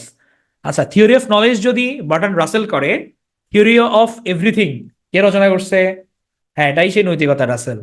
Theory of everything এটা কার রচনা? থিওরি অফ এভরিথিং মনে নাই কারো? নর্মাল সেন্স থেকে বলেন, এটা অনেক জায়গায় দেখার কথা, সায়েন্সে দেখার কথা, বলেন। অবশ্যই একটা টিভি সিরিজ আছে এটা নামে, কারো মনে নাই নাকি? Theory of relativity. আচ্ছা, থিওরি অফ রিলেটিভিটি বলেন জান। রিলেটিভিটি এটা কার? এভরিথিং প্রায় এটা কঠিন হয়ে যাচ্ছে, এটা তো পাওয়ার কথা। হুম, ঠিক আছে, তো আসছে। রিলেটিভিটি তো হচ্ছে কি আমাদের আইনস্টাইনের থিওরি ছিল, আর আমাদের থিওরি অফ এভরিথিং ছিল আমাদের কে? আমাদের হচ্ছে স্টিভেন হকিংস। হুম, এগুলো ভুললে চলবে না, এগুলো তো হচ্ছে একদম বেসিক জিনিস। এই যে হচ্ছে আপনার পোস্ট মডার্ন পিরিয়ড টিরিয়ড আমরা বলছি, এখানের মধ্যে কিন্তু এই প্রশ্নগুলো আসে, মানে কমন জিনিস দিয়ে দিবে, এগুলো ভুল করা যাবে না। আচ্ছা, তাহলে এবার আসি হচ্ছে আমরা জর্জিয়ান পিরিয়ডে, 1910 থেকে 1936, নতুন একটা পিরিয়ড মডার্নের মধ্যেই। তাহলে এই জর্জিয়ানটা, যার নামে নাম, বঙ্গভঙ্গ রদের সময় রাজা কে ছিলেন বলেন তো? সম্রাট। বঙ্গভঙ্গ রদের সময় সম্রাট কে ছিলেন? আমাদের রাজা পঞ্চম জর্জ ছিলেন, পঞ্চম জর্জ। হুম, সম্রাট। হার্ডিংস তো লর্ড ছিল, লর্ড হার্ডিং এটা রদ করছে, বাট এটা হচ্ছে গিয়ে পঞ্চম জর্জ ছিল তখন ক্ষমতায়। তাহলে এই হচ্ছে পঞ্চম জর্জ আমাদের, 1910 থেকে 1916-তে, যার নামে এই জর্জিয়ান পিরিয়ডের নামকরণ। তাহলে এই জর্জিয়ান পিরিয়ডে যে বিখ্যাত রাইটার আসছে তার নাম হচ্ছে রবার্ট ফ্রস্ট। উনি ছিলেন আমেরিকার শ্রেষ্ঠ কবি। প্রেসিডেন্ট কেনেডি তার সম্বন্ধে বলেছিলেন the great American poet of our time. তাকে বলা হচ্ছে নেচার পয়েট, রিজিওনাল পয়েট। 4বার উনি পুলিৎজার পুরস্কার পান। মানে নোবেলের পর যদি কোনো পুরস্কারকে প্রেস্টিজিয়াস বলা যায়, এটা হচ্ছে আমাদের পুলিৎজার পুরস্কার। তাহলে রবার্ট ফ্রস্ট কিন্তু এই পুলিৎজার পুরস্কারটা পেয়েছিলেন। তাহলে রবার্ট ফ্রস্টের কাব্যগ্রন্থ হচ্ছে the Boys will, north of Boston, from mountain interval, আর হচ্ছে নিউ হ্যাম্পশায়ার। আমরা এখান থেকে দেখতে পাবো যে এই কাব্যগ্রন্থগুলো থেকে অনেকগুলো বিখ্যাত কবিতা রচিত হয়েছে। এই কাব্যগ্রন্থগুলোতে অনেক বিখ্যাত কবিতা আছে যেগুলো আমরা আমাদের অনেক সময় আমরা ব্যবহার করি, বাট আমরা একটু জানি না। তাহলে আমরা এখন একটু দেখে আসি নর্থন বোস্টন থেকে কি কবিতা আছে। তাহলে এখানের বিখ্যাত কবিতা হচ্ছে Mending Wall, the death of the Hired Man, Home Burial, the Mountain, After Apple Picking. তো এর মধ্যে 5টা যদি মনেও না থাকে, প্রথম 2টা অবশ্যই যাতে মাথায় থাকে, মেন্ডিং wall R the death of the Hired man. তাহলে এই মেন্ডিং ওয়ালের মধ্যে উনি একটা সুন্দর কথা বলছে যে good fences make good neighbours. অর্থাৎ আপনার ব্যক্তিগত জীবন, আপনার প্রতিবেশী বা এদের থেকে একটু দূরে রাখেন। আপনার কর্মস্থল বলেন, আপনার ওয়ার্ক লাইফ, বা আপনার হচ্ছে পাশের মানুষও, জীবনের সব রহস্য যদি তার কাছে খোলা সাজাই দেন, আপনাদের মধ্যে গ্যাঞ্জাম বাড়বেই। এই কারণে উনি বলছে কি, যে প্রতিবেশী তারাই ততক্ষণ রিলেশন ভালো থাকবে যদি তোমার মাঝখানে একটা গুড ফ্যান্স থাকে এদের মধ্যে। তাহলে এটা হচ্ছে মেন্ডিং ওয়াল থেকে নেওয়া হয়েছে এই লাইনটা। সুন্দর কথা। আর the death of the hard man, এখানে উনি বাসস্থানের একটা সুন্দর সংজ্ঞা দিচ্ছেন কবি। বলেছেন home is the place where when you have to go there they have to take you in. মানে পৃথিবীর মধ্যে এমন একটা একমাত্র জায়গা যেখানে আমরা গেলে চরম শান্তি পাই, এবং যে কোনো টাইমে গেলেই আপনাকে তো সেখানে থাকতে দিবেই, ঢুকতে দিবেই। হ্যাঁ, এটাই হচ্ছে আমার হোম, যেখানে মানে পরম শান্তি। দিন শেষে আমরা যতই বড় পজিশনে যাই, যতই ছোট পজিশনে থাকি, দিন শেষে আসলে সবার সেই পরম মমতার জায়গা সেটা হচ্ছে আমাদের সেই ঘর, হোম। তাহলে এটা উনি এভাবেই সংজ্ঞা দিয়েছেন। মাউন্টেন ইন্টারভেল, এই কাব্যগ্রন্থের মধ্যে ওনার উল্লেখযোগ্য কবিতা হচ্ছে দ্য রোড নট টেকেন আর হচ্ছে বার্চেস। তো দ্য রোড টেকেনের মধ্যে বেকারদের জন্য না, আরে না, বাবা মা সবাইকে ডাকবে, সমস্যা নাই, টেনশন নট, বেকার থাকবেন না, এই যে মনোযোগ দিয়ে ক্লাস করতেছেন, চাকরি তো আসতেছে এই সামনে। তাহলে হচ্ছে এখানে উনি কি বলেছেন, উনি বলেছেন যে two roads diverged in a yellow wood, অর্থাৎ একটা বনের মধ্যে 2টা রোড চলে গেছে, এবং এই 2টা রোডের মধ্যে কবি কোনটা নিয়েছেন, I took the one less travelled by. অর্থাৎ চিরাচরি যে পথটা, চিরাচরিত যে পথটাতে মানুষ কম হাঁটে, সেই পথটা উনি বেছে নিয়েছেন। যে সবাই গড্ডলয়িকা প্রবাহের মতো যেদিক দিয়ে যায়, সেটাকে বেছে না নিয়ে আনঅর্থোডক্স ওয়েতে কবি এখানে আগানোর কথা বলেছেন। হ্যাঁ, এটাই হচ্ছে মাউন্টেন ইন্টারভেল এর দ্য রোড নট টেকেন এর মূল ভাব। এছাড়া আরেকটা আছে হচ্ছে দ্য বার্চেস। তো বার্চেসের মধ্যে উনি কি বলছে, earth is the right place for love, I don't know where it is likely to go better. New হ্যাম্পশায়ারের একটা বিখ্যাত কবিতা আছে Stopping by Woods on a snow Evening. এটা হচ্ছে একটা সবচেয়ে বিখ্যাত কবিতা এই গ্রন্থের। আর এই গ্রন্থের এই বিখ্যাত কবিতাটা, এটা আমরা ছোটবেলায় আমাদের বিভিন্ন কম্পোজিশনে অনেক ব্যবহার করতাম। এটা হচ্ছে গিয়ে এই যে সেই 4টা লাইন খুবই famous. This woods are lovely dark and deep, but I have promises to keep, and miles to go before I sleep, and miles to go before I sleep. তাহলে এক্সামে আসবে এই miles to go before I sleep, এটা কোত্থেকে নেওয়া হয়েছে, কবিতার নাম কি, stopping by Woods on a snowy evening. কাব্যগ্রন্থের নাম কি, নিউ হ্যাম্পশায়ার। তাহলে এটা ভালো করে মনে রাখতে হবে। The woods are lovely dark and deep, but I have promises to keep, and miles to go before I sleep, miles to go before I sleep. এটা শুনে হচ্ছে আপনাদের আবার যদি ঘুম না আসে, হ্যাঁ, আমরা শেষের দিকে আছি। তাহলে হচ্ছে আমরা কি দেখলাম, উনার বিখ্যাত রাইটিং আমাদের রবার্ট ফ্রস্টের a boy's will, north of Boston, from mountain interval আর হচ্ছে নিউ হ্যাম্পশায়ার। আচ্ছা বলে ফেলেন তো দেখি আপনারা, মেন্ডিং ওয়াল এটা এখান থেকে কোন কাব্যগ্রন্থ থেকে নেয়া? মেন্ডিং ওয়ালটা কোন কাব্যগ্রন্থ থেকে নেয়া এই চারটার মধ্যে? মেন্ডিং ওয়াল এটা হচ্ছে নর্থ অফ বোস্টন থেকে নেওয়া। হ্যাঁ। আর স্টুপিং বাই উড যেটা, এটা কোন কাব্যগ্রন্থ থেকে? এটা হচ্ছে নিউ হ্যাম্পশায়ার থেকে। ঠিক আছে, এগুলো এভাবে মনে রাখবেন ইম্পর্টেন্ট কবিতাগুলো কোত্থেকে নেওয়া। তাহলে উনি death of the hard man, mountain ইন্টারভেলসে বলছে দ্য রড নট টেকেন আর হচ্ছে বার্চেস। তারপর New Hampshire stopping by Woods on a snow evening. William Somerset Maugham, তো উনি ছিলেন একজন বিখ্যাত নভেলিস্ট এবং শর্ট স্টোরি রাইটার, খুবই ফেমাস। তো ওনার বিখ্যাত দুইটা উপন্যাস হচ্ছে কেকস অ্যান্ড এইল আর হচ্ছে অফ হিউম্যান বন্ডেজ, খুবই ইম্পর্টেন্ট। বিখ্যাত ছোট গল্প the ant and the grasshopper আর হচ্ছে the luncheon. The ant and গ্রাস হোপারের দুইটা চরিত্র হচ্ছে জর্জ অ্যান্ড টম।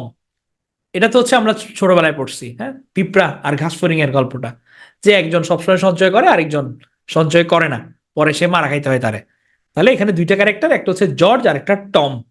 তো অফ হিউম্যান বন্ডেজ তাহলে কেকস অ্যান্ড এইল, আর the and the grasshopper আর দ্য লাঞ্চিয়াম। এটার কাহিনীটা খুব ইন্টারেস্টিং। এটা হচ্ছে উইলিয়াম সমারসেট মমের, অনেকে বলে যে তার হয়তো বাস্তবিক অভিজ্ঞতার আলোকেই লেখা এটা। তো তখন তো সে হচ্ছে উঠতি লেখক, হ্যাঁ, মোটামুটি বইমেলায় বইটই পাবলিশ করে। তো বইমেলায়, 21শে বইমেলায় তার বই প্রকাশের পর সে তো প্রতিদিন থাকতো অটোগ্রাফ দেওয়ার জন্য। তো এই সময় হচ্ছে গিয়ে তো বিভিন্ন জিনিসে বইটই নিছে, কোনো সমস্যা নাই, তাকে অনেকজন ফ্রেন্ড রিকোয়েস্ট পাঠাইছে। তো পরে দেখা গেল কি যে একটা ফ্রেন্ড রিকোয়েস্ট দেখলো সে, যে অ্যাঞ্জেলিনা জুলেখা, হ্যাঁ অ্যাঞ্জেলিনা জুলেখা নামে। তো দেখতে মেয়েটা বেশ সুন্দর টুন্দর। পরে তারা হচ্ছে ঠিক আছে, তারা এক ডেটে যাবে, ডেট ফিক্স হয়েছে যে হ্যাঁ আমরা অমুক, আমরা যাব হচ্ছে এরকম, যে একটা 5 স্টার রেস্টুরেন্টে তারা খাইতে খাইতে যাবে। Okay fine. এখন সে তো গেছে, গিয়ে এখন দেখেছে অ্যাঞ্জেলিনা জুলেখা তো মানে ট্রিপল এক্সেল। তো এখন কি আর করা, যেহেতু ডেটে আসছে কোনো সমস্যা নাই। তো পরে হচ্ছে জুলেখা বলতেছে কি, অ্যাঞ্জেলিনা জুলেখা, যে আমি তো আসলে তেমন একটা কিছু খাই না। হ্যাঁ, যে আরে কি খাবো, বলতে আরে না, একটা যে কোনো একটা আইটেম অর্ডার করলেই হবে, কোনো সমস্যা নাই। তো মনে মনে সে খুঁজে, যাই হোক এখন যেহেতু সে কম খাবে বলতেছে, অ্যাটলিস্ট তো একদিক থেকে লাভ হইলো, বেশি ঝামেলা হবে না। এখন কি হচ্ছে, জুলেখা দেখা গেল কি যে না, সে আমি একটা বেশি খাই না, একটা বেশি খাই না বলতে বলতে সে হচ্ছে 7 থেকে 8টা সে ইয়ে করে দিছে, হ্যাঁ, অর্ডার করে ফেলছে। হ্যাঁ, ডেটে কি খাই, ডেটে দেখেন খাবার দাবার আছে এখানে বিভিন্ন, এগুলো খাচ্ছে আর কি। তো ওয়ান বাই ওয়ান সে মানে আমি একটার বেশি খাই না, একটা বেশি খাই না বলতে বলতে আমি ডায়েটে আছি, ডায়েটে বলতে বলতে সে দেখা গেল কি মোটামুটি আমাদের এই যে মম সাহেবের পকেটে যা ছিল টাকা পয়সা, তার মানে 1 মাসের বেতন, হ্যাঁ, সবই হচ্ছে ফিনিশ করে দিছে তার। হ্যাঁ, তো এটা নিয়ে কাহিনী হচ্ছে দা লাঞ্চন। এটা লিখেছেন কে? উইলিয়াম সমারসেট মম। তাহলে আমরা মমের হচ্ছে 4টা জিনিস দেখলাম: of human bondage, cake and ale, the ant and the grasshopper, আর হচ্ছে দ্য লাঞ্চন। এরপর আসে হচ্ছে E.M. ফস্টার। তাহলে উনি ছিলেন একজন ইংলিশ নভেলিস্ট। তাহলে তার বিখ্যাত উপন্যাস একটা আমরা মনে রাখবো, এ প্যাসেজ টু ইন্ডিয়া।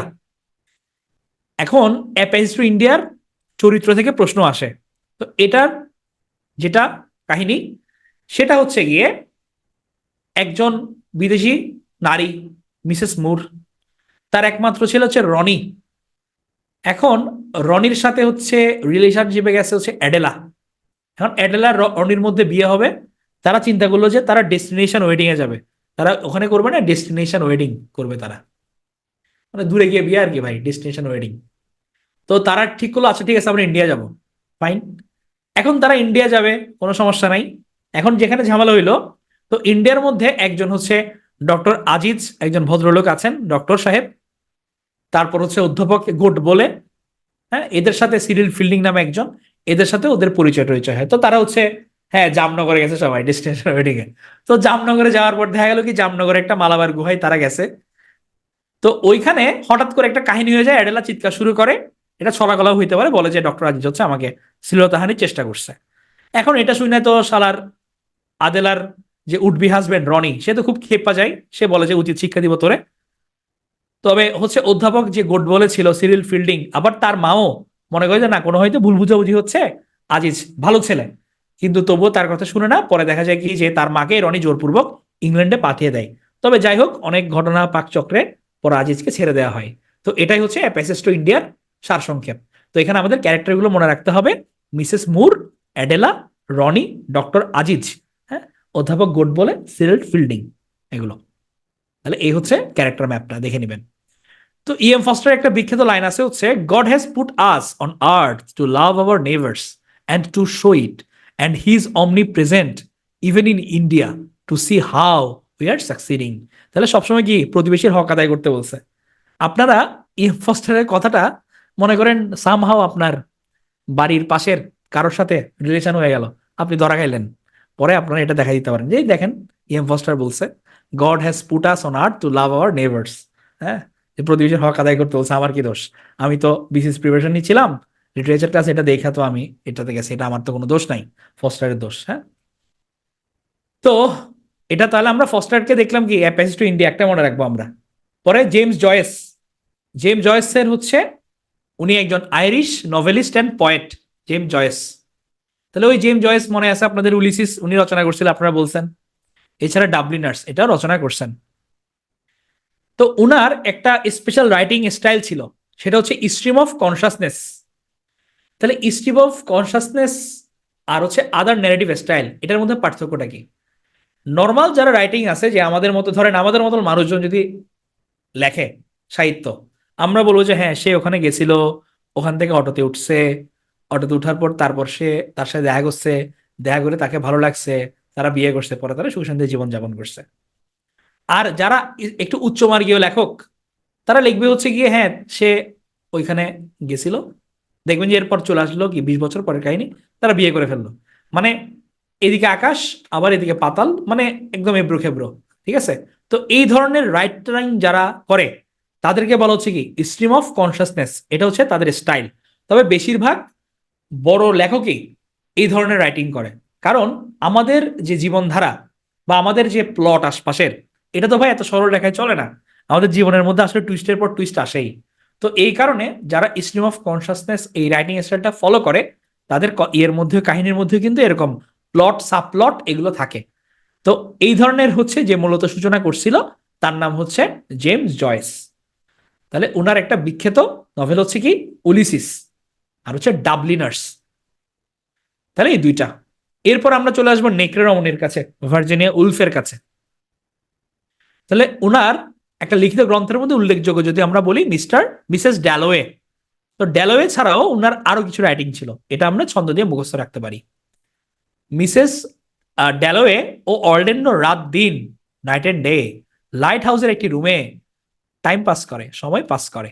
তাহলে এটা কি মিসেস ড্যালোয়ে, অর্ল্যান্ডো এটা হচ্ছে biography, night and day, to the lighthouse, a room of one's own এটা হচ্ছে অ্যাসে। তাহলে এগুলো হচ্ছে আমার ভার্জিনিয়া উলফের রচনা। তো মিসেস ড্যালোয়ের কাহিনী যেটা সংক্ষেপ, সেটা হচ্ছে মিসেস ড্যালোয়ে একজন হচ্ছে আপার ক্লাস রমণী, তার হাজবেন্ডের নাম হচ্ছে রিচার্ড ড্যালোয়ে। এখন তার একটা পার্টি থ্রো করে। এখন ক্ল্যারিসা ড্যালোয়ের এক্স বয়ফ্রেন্ড পিটার ওয়ালস এখানে ঘটনাচক্রে উপস্থিত ছিল। তো এরপর আবার স্যালি স্যাটন ছিল, যে হচ্ছে এই যে ক্লারিসাকে নিয়ে একটু হিংসা হিংসা করতো। তো সে হচ্ছে গিয়ে তার সাথে কথাটা বলে, হ্যাঁ তোমার এক্স গার্লফ্রেন্ড দেখছে, এখন কি ঢং টং মারতেছে, এই সেই। তো এই যে পার্টির কাহিনী, এই পার্টির কাহিনী নিয়ে হচ্ছে গিয়ে মিসেস ড্যালোয়েটা রচিত হয়। হুম। এরপর হচ্ছে Orlando, two the light house, the voice out, এগুলো হচ্ছে তার রচনা। তাহলে আমরা হচ্ছে ভার্জিনিয়া উলফ থেকে কি মনে রাখবো? ড্যালোয়ে অরল্যান্ডো রাত দিন লাইট হাউসে একটি রুমে সময় পাস করে। তাহলে Mrs Dalloway, Orlando, night and day, to the lighthouse, a room of one's own, এটা একটা এসে। আর হচ্ছে দ্য ভয়েস আউট। এরপর হচ্ছে D H Lawrence, if there were not so many lies in the world I wouldn't write at all. খুব সুন্দর একটা কথা বলছে, যে মানে পৃথিবীর চারপাশে যদি এত এত মিথ্যা না থাকতো, আমি লিখতামই না কখনো। কারণ সাহিত্যের মধ্যে তো আপনি ওই বলে না যে গল্পে গরু গাছে ওঠে, মানে আপনি সত্য মিথ্যা মিশেলে দেখেন, কোনো সমস্যা নাই। সাহিত্য আপনার একদম ফ্রিডম, এখানে যে সবগুলো মানে নন ফিকশন হইতে হবে ব্যাপারটা এরকম না, ফিকশনও থাকবে, কোনো সমস্যা নেই। তাহলে এই কথাটা বলছে কি আমাদের ডিএইচ লরেন্স বলছে। তাহলে ওনার মেজর ওয়ার্কের যদি আমরা দিয়ে তাকাই, the white peacock, sons and lovers, the rainbow, women in love, lady Chatterley's lover. তাহলে দেখেন ওনার হচ্ছে সবগুলো লাভ দিয়ে এখানে রচনা, লাভ, সব লাভস। হ্যাঁ, দ্য রেইনবো কিন্তু একটা বিশেষ ধরনের লাভ, হ্যাঁ, একটু নাউজুবিল্লাহ মার্কা লাভ যদিও। এরপর দ্য হোয়াইট পিকক, তাহলে এটা হচ্ছে কি তার সব রচনা ডিএইচ লরেন্সের। তো এই যে সন্স অ্যান্ড লাভার্স, এখানের হচ্ছে নায়ক ছিল পল মোরেল। এখন এই মোরেল সুন্দর ছেলে, সবাই তাকে পছন্দ করত, কিন্তু ঝামেলা যেখানে ছিল পলের মা। এই পল মরেল ছিল মাম্মি ড্যাডির ছেলে, মাম্মি ড্যাডি, তার মা হচ্ছে সবসময় তারা আঁচলে বাইন্ধা রাখবে এরকম, মাম্মাস বয় ছিল সে। তো এখন যেটা ঝামেলা হয়েছে, তার মা এত ডোমিনেট করতে তার উপর যে তার স্বামীর কাছ থেকেও তার বাবার কাছ থেকে তাকে দূরে সরাই রাখবে, এরকম একটা ব্যাপার, মাম্মাস বয়। তাহলে হচ্ছে পল কি করলো, নিজের পৌরুষ প্রতিষ্ঠায় সে ব্যর্থ হয়। পরে দেখা যায় কি সে প্রচন্ড লেভেলের, সে মানে অ্যারোগেন্ট হয়ে ওঠে। এবং আমরা আসলে এটা দেখতেও পাই ছোটবেলায় হচ্ছে যাদের মধ্যে এরকম ট্রমা থাকে, যাদেরকে বেশি শাসনের মধ্যে রাখার একটা চেষ্টা করা হয়, পরবর্তী কিন্তু তার এটা ব্যক্তিদের উপর প্রভাব ঘটে। তো এই যে হচ্ছে গিয়ে আপনার নারী পুরুষের এই যে সংঘাত পারিবারিক জীবনে যে একটা অশান্তি ভাঙন নিয়ে আসে, এটা নিয়ে হচ্ছে রচিত হয়েছে সন্স অ্যান্ড লাভার্স, যার নায়ক হচ্ছে পল মোরেল, হচ্ছে লেডি চ্যাটার্লেস লাভার। তো এখানের মধ্যে যেটা, এটা হচ্ছে গিয়ে আমাদের যে আমার নারী পুরুষের মধ্যে যে আদিম সম্পর্ক, এটা নিয়েই লেখা। যে এখানে মানে বর্তমান সমাজের মূলত এটা চিত্রিত হয়েছে যে মানে একটা শক্তির প্রবল তাড়নাই, যে স্বামী স্ত্রী প্রেমিক প্রেমিকা, চারিদিকে অবিশ্বাস আর অবিশ্বাস। এটা হচ্ছে মূলত লরেন্স বলেছে যে এখানে যদি জানতাম তাহলে আমি বিপ্লবী সমাজতন্ত্রের দলে যোগ দিতাম। মানে উনি এটা বলতে চেয়েছেন এই যে এখন যে অবিশ্বাসের বীজ চারিদিকে মানুষের সম্পর্কের ক্ষেত্রেও, এটা মূলত আমাদের যে পুঁজিবাদী সমাজ ব্যবস্থা, এটারই পথ, শিল্পপতি এবং যন্ত্র সভ্যতাই মূলত হচ্ছে এটা ছড়িয়ে দিয়েছে এই সমস্ত জীবনের বীজ। হ্যাঁ, যে আমি যদি জানতাম তাহলে এই কমিউনিজমের পথে আমি হাঁটতাম, এটা বলেছে লেডি চ্যাটার্লিস লাভারে। তাহলে হচ্ছে গিয়ে আমরা ডিএইচ লরেন্সে কি কি পেলাম, sons and lovers, the white peacock, the rainbow, women in love, lady Chatterley's lover. এখন আমরা রোমান্টিক যুগ, রোমান্স, ওই যে আপনাদের গতদিন বলেছিলাম, তাহলে আমরা সবচেয়ে বড় ধাক্কাটা খেলাম 1915-তে, আমাদের প্রথম বিশ্বযুদ্ধের সময়। হ্যাঁ, এই যে দেখেন একটা সৈন্য কি পরিমাণ ট্রমার মধ্যে আছে এগুলো দেখে। তাহলে প্রথম হচ্ছে আমাদের ধাক্কাটা দিল কি, আমাদের টিএস ইলিয়ট। লিখলো কি উনি, জেমস আলফ্রেড প্রুফ্রগ। তবে এই যে প্রুফক সাহেব, মানে তার জীবনটা অত্যন্ত আসলে প্যাথেটিক। যদিও লাভ সং বলতেছে, এখন সংটা সে একাই বাজায় গেছে, আর কাউকে বাজায় শোনাইতে পারে নাই সে। কারণ কি, প্রুফক ভালোবাসতে চান যে নারী কখনো তাকে বলতে পারে না ভালোবাসি, মানে যে নারীকে সে পছন্দ করে তাকে কখনো সে ভালোবাসি বলতে পারে না।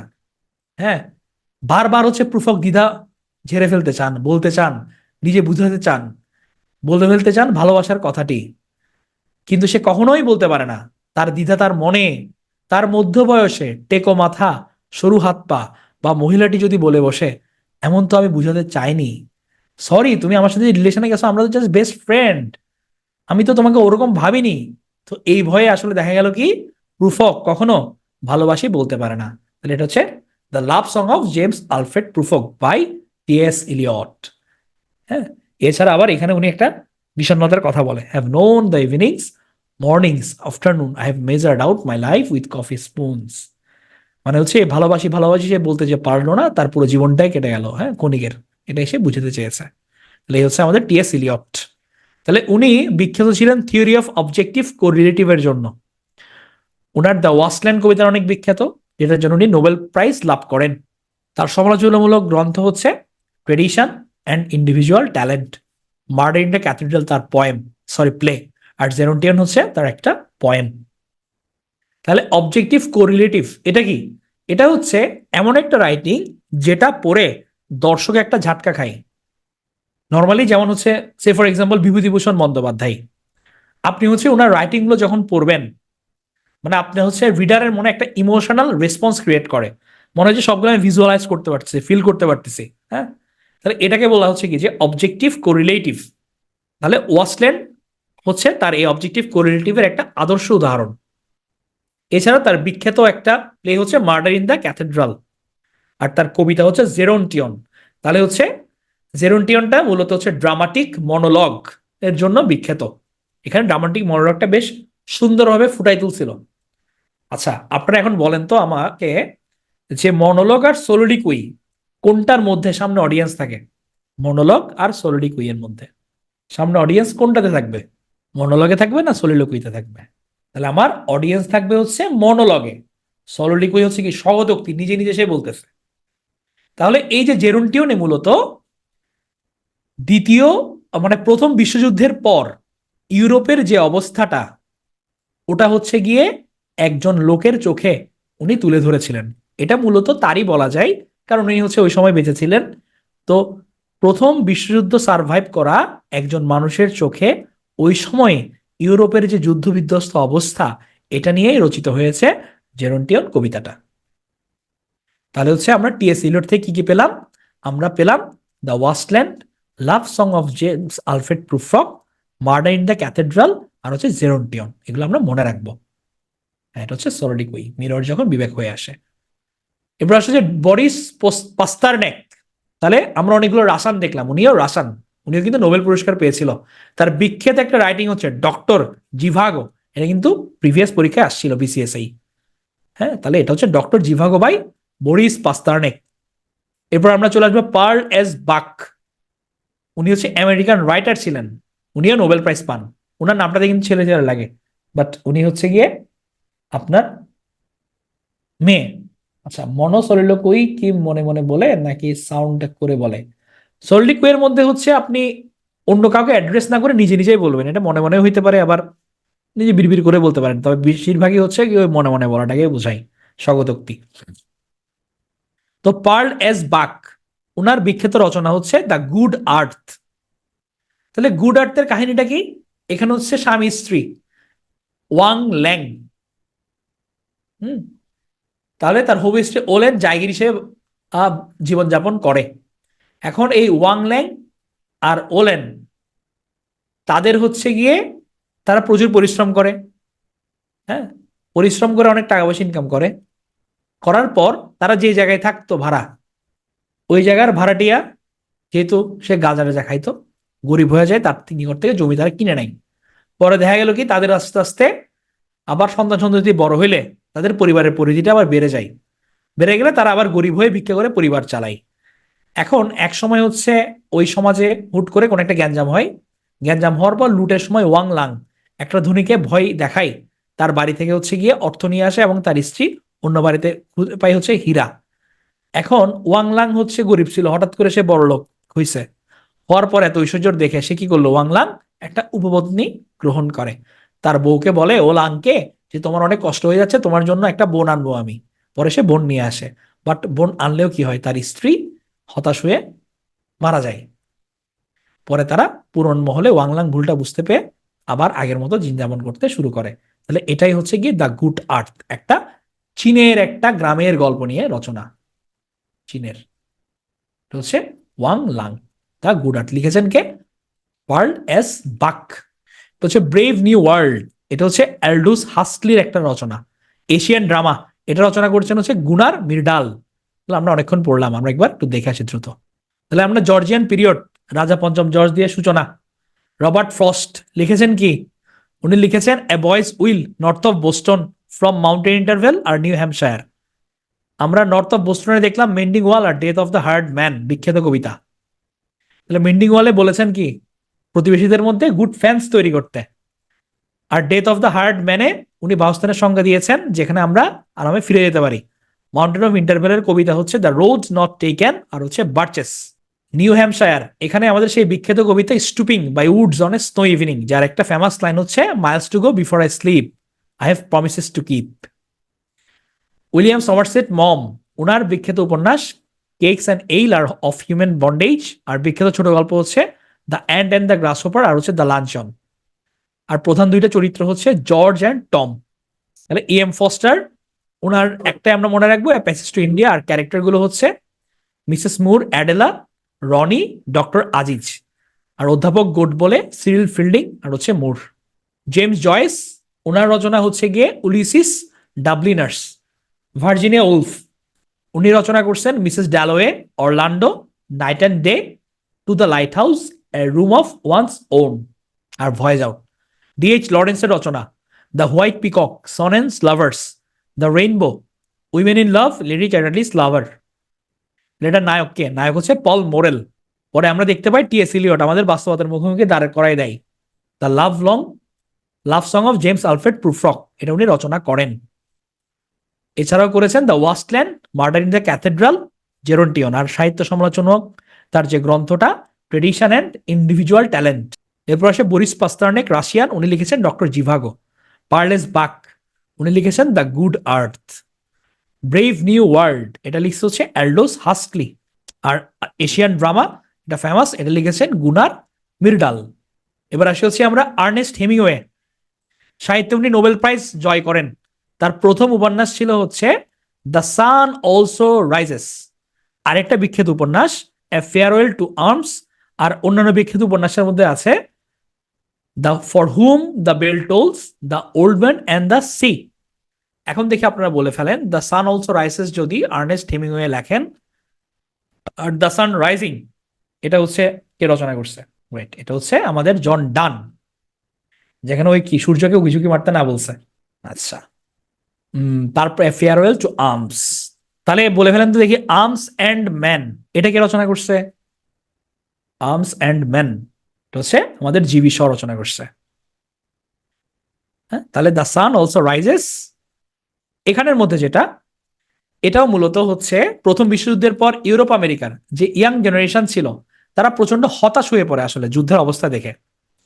তো এই যে জেনারেশনটা, এরা মূলত হচ্ছে এদের তো সহায় সম্বল এমনিতে হারাই গেছে, অবস্থা খারাপ অর্থনীতির, আবার নীতি নৈতিকতাও বিসর্জন করে ফেলছে। তো এদেরকে হচ্ছে এই যে জেমস জয়েস, আরেকজন হচ্ছে স্কট ফিটজেরাল্ড, আর মহিলা কবি গার্ট্রুডে স্ট্রাইন, এরা সবাই বলেছে পথ হারানো প্রজন্ম বা ম্যান অফ লস্ট জেনারেশন। তখন হচ্ছে গিয়ে ওই সময়কার আসলে চিত্রটা তুলে ধরেছেন Ernest Hemingway the sun also rises এই কবিতাটাতে। The old man and the sea, এখানে যেটা, এটার উপন্যাসটার প্রধান চরিত্র বৃদ্ধ সান্তিয়াগো, ক্যারেক্টারের নামটা মনে রাখবেন। তো সান্তিয়াগো গরিব জেলে, সে হচ্ছে নির্জন ক্যারিবিয়ান সমুদ্রের বুকে হচ্ছে পুরোনো একটা নৌকায় বসে মাছ ধরতে যায়, একটা মাছও সে ধরতে পারে না। তবে সে হচ্ছে কিন্তু চেষ্টা চালিয়ে যায়, কারণ অলরেডি তার হচ্ছে স্ত্রী মারা গেছে, তার ফ্যামিলিতে কেউ নাই, সে একা।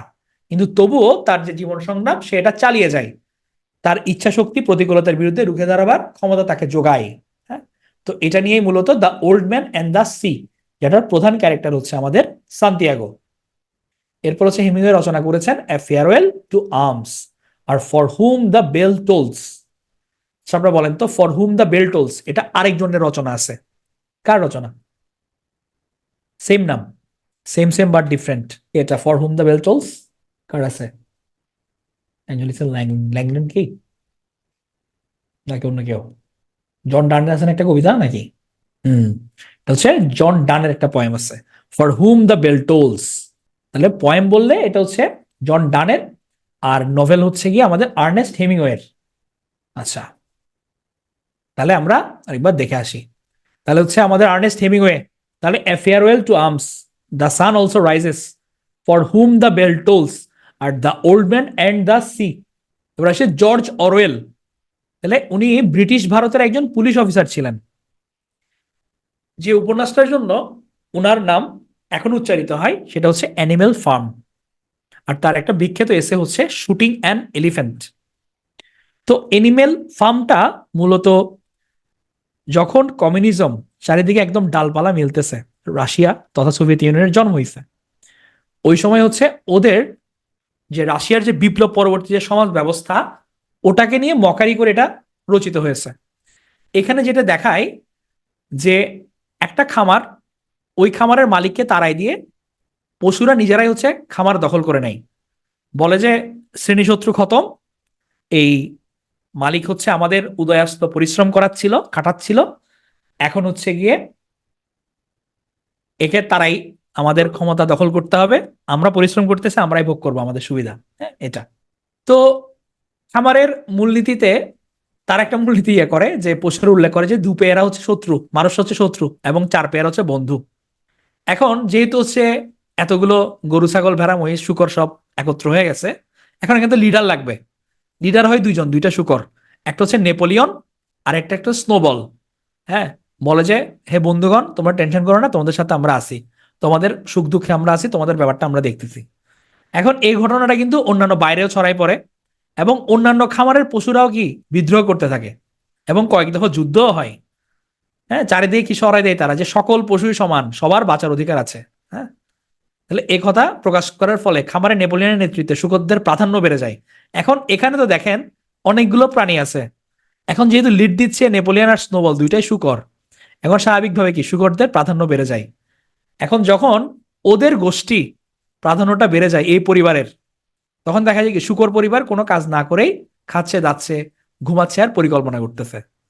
পরে দেখা গেল কি পশুদের নেতা নেপোলিয়ন এবার খাওয়া দাওয়ার পর যারা যখন সব কন্ট্রোলে, তারা এবার মানুষদের সাথে বন্ধুত্ব স্থাপন করছে। হ্যাঁ, এবং বন্ধুত্ব স্থাপন করে বলে যে সমস্যা নাই, ওরা কাজ করে দিবে, ওরা সবাই এখন আমার কথা শুনে, আপনারা যেমন ভাবে এদেরকে কাজ করানো দরকার কাজ করান, শুধুমাত্র আমরা শূকর পরিবার একটু আরাম করব।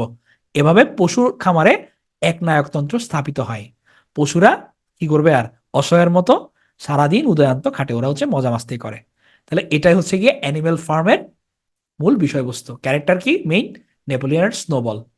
মানে এখনকার যুগে এটা খুবই প্রাসঙ্গিক, যদিও তখন হচ্ছে এটা একদম কমিউনিজম, যে মানে কমিউনিস্ট যারা ছিল তারা তো হচ্ছে গিয়ে মানে ওই সময় যে সবাই সমান, হ্যাঁ আমরা শোষণহীন সমাজ প্রতিষ্ঠা, এই ইয়ে করে তারা স্বপ্ন দেখায় ক্ষমতায় আসে, পরে দেখা গেল কি যে তারাই একনায়ক হয়ে গেছিল। হ্যাঁ, তো এটাই হচ্ছে অ্যানিমেল ফার্মের মূল থট।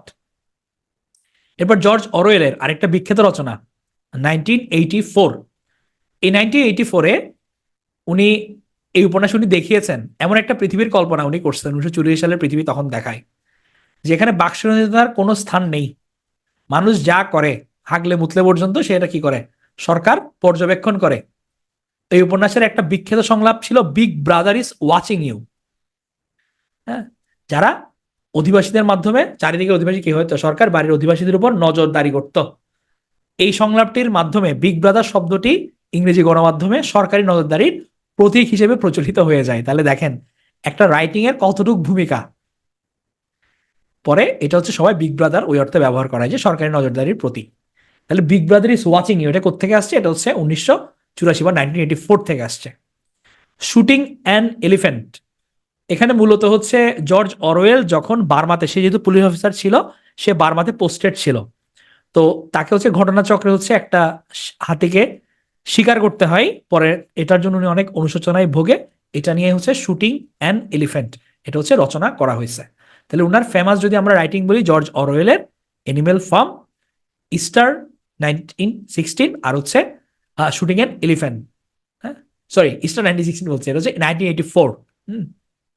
এই তিনটা এনিমেল ফার্ম 1984 আর হচ্ছে শুটিং অ্যান এলিফ্যান্ট, এগুলো খুবই গুরুত্বপূর্ণ। এবার আসি হচ্ছে আমরা যা পল সার্ত্রে। এর সার্ত্রে সাহেব যেহেতু মার্ক্সবাদী ছিল, আদর্শিক ছিল, উনি কিন্তু নোবেল পুরস্কার গ্রহণ করেন নাই। স্বেচ্ছায় নোবেল পুরস্কার ত্যাগ করা ব্যক্তিদের মধ্যে উনি একজন। 1964 সালে উনি ত্যাগ করেন এবং কোনো আনুষ্ঠানিক পুরস্কার উনি গ্রহণ করেননি। যা পল সার্ত্রে ফরাসি ছিলেন, ফ্রেঞ্চ ফিলোসোফার। তো উনার একটা বিখ্যাত রাইটিং হচ্ছে দ্য রোড টু ফ্রিডম। এটা সুলতান আবু বলতেন ইস্টার, ওইটা যেন কার, এটা দেখি আপনি বলেন। ইস্টার 1916, দেখি সবার উদ্দেশ্যে প্রশ্ন, এটা কার রচনা? ইস্টার 1916 আমরা যে পড়ে আসছি। এটা হচ্ছে ডাব্লিউ বি ইয়েটস এর রচনা, যেখানে হচ্ছে ওই আয়ারল্যান্ডের যেসব বিদ্রোহী গোষ্ঠী ছিল, ইয়ারা বিপ্লবীরা, তাদের উপর উনি সমর্থন জানাইছিল। তাহলে এটা হচ্ছে দ্য রোডস টু ফ্রিডম, যা পল সার্ত্রে। তাহলে হচ্ছে এই হচ্ছে আমাদের মডার্ন পিরিয়ড। তাহলে আমরা যতটুকু রিভিশন দিছিলাম এরপর আরেকবার দ্রুত টেনে দিই।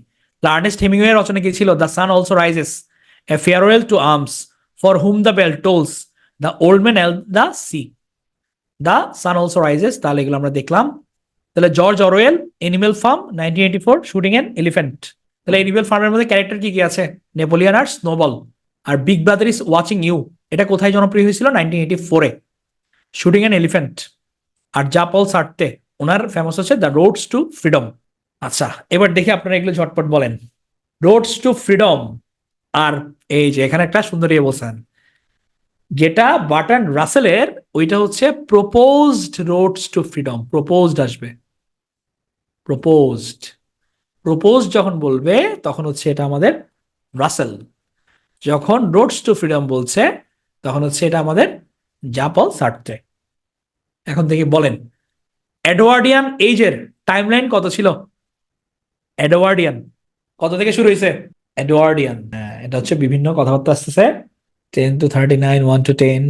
আচ্ছা, আপনারা যারা হচ্ছে 1 to 39, এটা তো মূলত মডার্ন এজ। আর মডার্ন এজের প্রথমটা ছিল হচ্ছে আমাদের এডওয়ার্ডিয়ান এজ। তাহলে এটা হচ্ছে কি 01 থেকে 10 পর্যন্ত, হ্যাঁ, 01 থেকে 10। ফাদার অফ মডার্ন থিয়েটার কে? ফাদার অফ মডার্ন থিয়েটার এটা হচ্ছে আমাদের Henrik Ibsen. Arms and the man এটা কে লিখছে? আমাদের জিবি শ লিখছে। ইন্টারপ্রিটেশন অফ ড্রিমস এটা কার রচনা? ইন্টারপ্রিটেশন অফ ড্রিমস সিগমুন্ড ফ্রয়েডের রচনা। হরর হরর এটা কোত্থেকে নেওয়া হয়েছে লাইনটা? দ্য হরর, দ্য হরর নাম কি ছিল বইটার? জোসেফ কনরাডের রচনা। হ্যাঁ, এটা হচ্ছে heart of darkness. Heart of darkness, darkness সে কি কনরাডের। Pen name of William Sydney Porter কে ছিল? হচ্ছে ও হেনরি। ইস্টার 1916 কে লিখছে? হচ্ছে আমাদের ইয়েটস লিখছে। Big brother is watching you তাহলে এটা কোত্থেকে নেওয়া হয়েছে? 1984। টাইম মেশিন এটা লিখছে কে? টাইম মেশিন এই যে হুগো, এটা হচ্ছে এইচ জি ওয়েলস। আচ্ছা, হুগোর নাম যেহেতু আসছে, হুগোর ফেমাস নোভেলের নাম বলেন। হুগোর একটা ফেমাস রাইটিং আছে, খুবই কমন, তো হচ্ছে লা মিজারেবল। মেন্ডিং ওয়াল, মেন্ডিং ওয়াল এটা কে লিখছে? মেন্ডিং ওয়াল এটা হচ্ছে আমাদের রবার্ট ফ্রস্ট লিখছে। Miles to go before I sleep এটা হচ্ছে তাহলে কোথেকে নেওয়া হয়েছে? কোন কাব্যগ্রন্থ থেকে বলেন? কোন কাব্যগ্রন্থ থেকে? কবিতা না কিন্তু, কোন কাব্যগ্রন্থ থেকে নেওয়া হয়েছে এই লাইনটা? এই রোড নট টেকেন বলতেছে একজন। রোড নট টেকেন এটা এটা হচ্ছে নিউ হ্যাম্পশায়ার থেকে নেওয়া। রোড নট টেকেন হচ্ছে ওই যেখানে কবি দুইটা হচ্ছে পথে, ওই যে পথে মানুষ কম হাঁটছে ওই পথে উনি হাঁটার ইচ্ছা ব্যক্ত করছেন। আচ্ছা, সমস্যা নাই, মনে থাকবে, আস্তে আস্তে মনে থাকবে। বলেন তো টম, টম এটা কোথাকার ক্যারেক্টার? হ্যাঁ, এটা হচ্ছে অ্যান্ট অ্যান্ড গ্রাস হোপার, আমাদের মমের, William Somerset Maugham. Mrs Dalloway এটা কে লিখছে? এটা আমাদের ভার্জিনিয়া উলফ লিখছে। ভার্জিনিয়া। দ্য ওয়েস্ট ল্যান্ড এটা কার রচনা? আমাদের টি.এস. ইলিয়টের রচনা। এশিয়ান ড্রামা সে Gunnar Myrdal. Gunnar Myrdal. The old man and the sea এটা কার রচনা? The old man and the sea, Ernest Hemingway. আচ্ছা, old man and the sea বৃদ্ধটার নাম কি ছিল? এটা হচ্ছে সান্তিয়াগো ক্যারেক্টার। সান্তিয়াগো হচ্ছে প্রোটাগনিস্ট, আমাদের প্রোটাগনিস্ট। তাহলে এর সাথে আমাদের মডার্ন পিরিয়ড খতম হয়ে গেল। আমাদের আর একটা ক্লাস আছে, পোস্ট মডার্ন পিরিয়ড হবে আগামীকাল। আপনাদের কি মনে হয়, মানে লিটারেচার কিন্তু শেষ হয়ে গেছে। হুম, তো আপনাদের মানে উপকার হয়েছে কিনা, বা পড়া বেশি কঠিন লাগছে নাকি মোটামুটি মাথায় ঢুকছে পড়াটারা? ঠিক আছে, তাহলে আজকের ক্লাস তাহলে এখানে খতম। আগামীকাল আমাদের last class post modern period নিয়ে দেখা হবে। হ্যাঁ, সবাই ভালো থাকবেন।